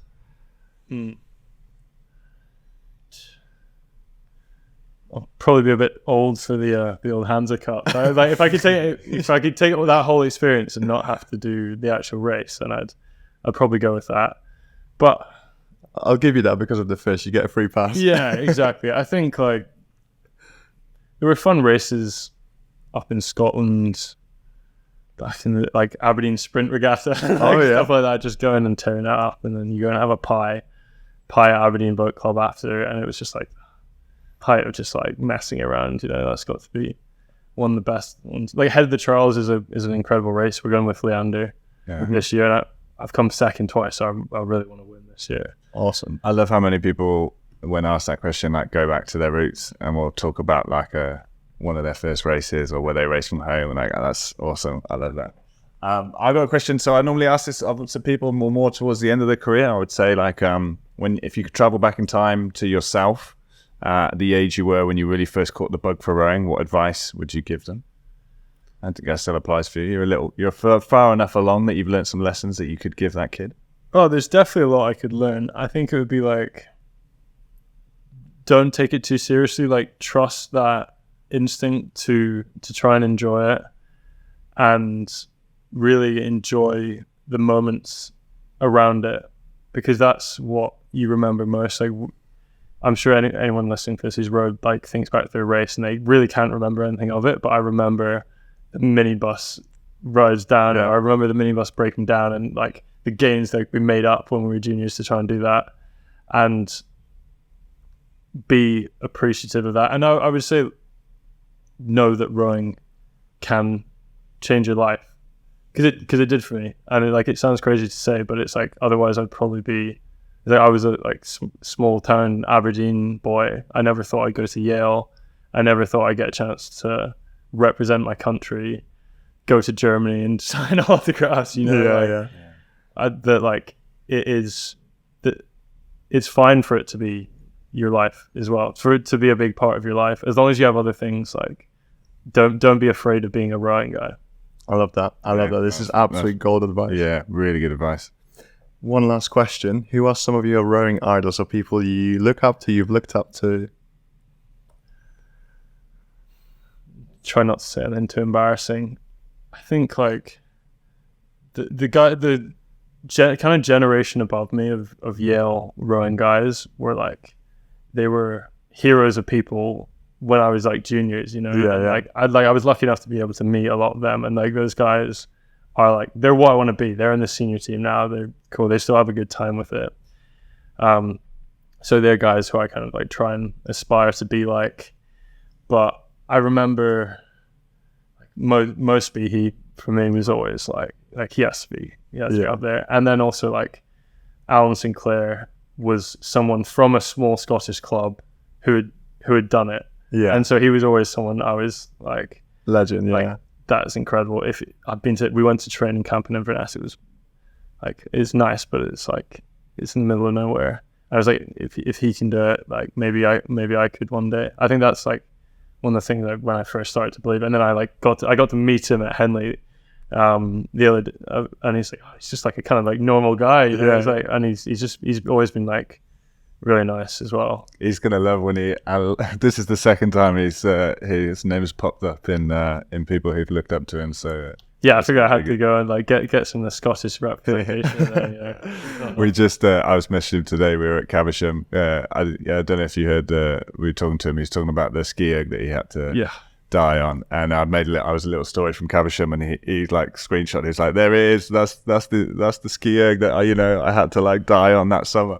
So I made a little video of him. Like, we got Pete to whip it up and the noise and stuff. I was listening to that episode, and I was erging.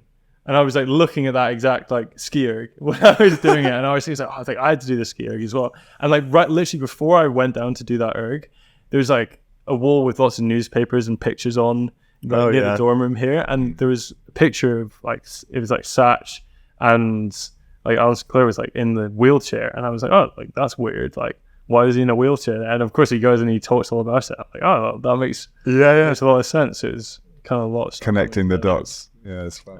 That's pretty cool. Yeah. Listen, Miles, this has been absolutely awesome. Like, I've absolutely enjoyed the stories and the advice that you've shared, and I just really love rowing. So it's been great to like hear about like you talking about those races that you have, the challenges that you've had to like go through, but like also the journey. And like, honestly, it's been really fun like watching your career like from the sidelines and like just seeing how you get on. So all I can say is that I wish you all the best for the future, and good luck ahead of the Charles. It's been an absolute pleasure having you on the podcast, and at some point we're hoping to have you on again. Amazing, yeah. Hasn't really felt like a podcast. It felt just like a chat. But no, thank you for having me. I know I'm not as star-studded as a lot of your guests, but it's fun just to talk about run. Oh, absolutely. Like, we want to come all different angles, and I think it's awesome what you've done so far, and like, we're super excited to see what comes next, especially now you're at Leander, obviously at our club. So but no, it's cool. It's been really cool also to hear about the business and how that works, and like hopefully for other people who are having similar ideas, some little insight into like how it works and some of the theory behind it and what you can achieve even when you're really busy doing lots of other things. So yeah, if there's anything we can do to help, like, certainly have you on again, maybe talk about it again, or get you on with your business partner Lenny as well. We'll see what we can do. But yeah, maybe do some merch collab. Yeah, let's do it. Yeah, that'd be sick. Awesome. So I guess for today's episode, that's everything. So on that note, easy there. Cue the music.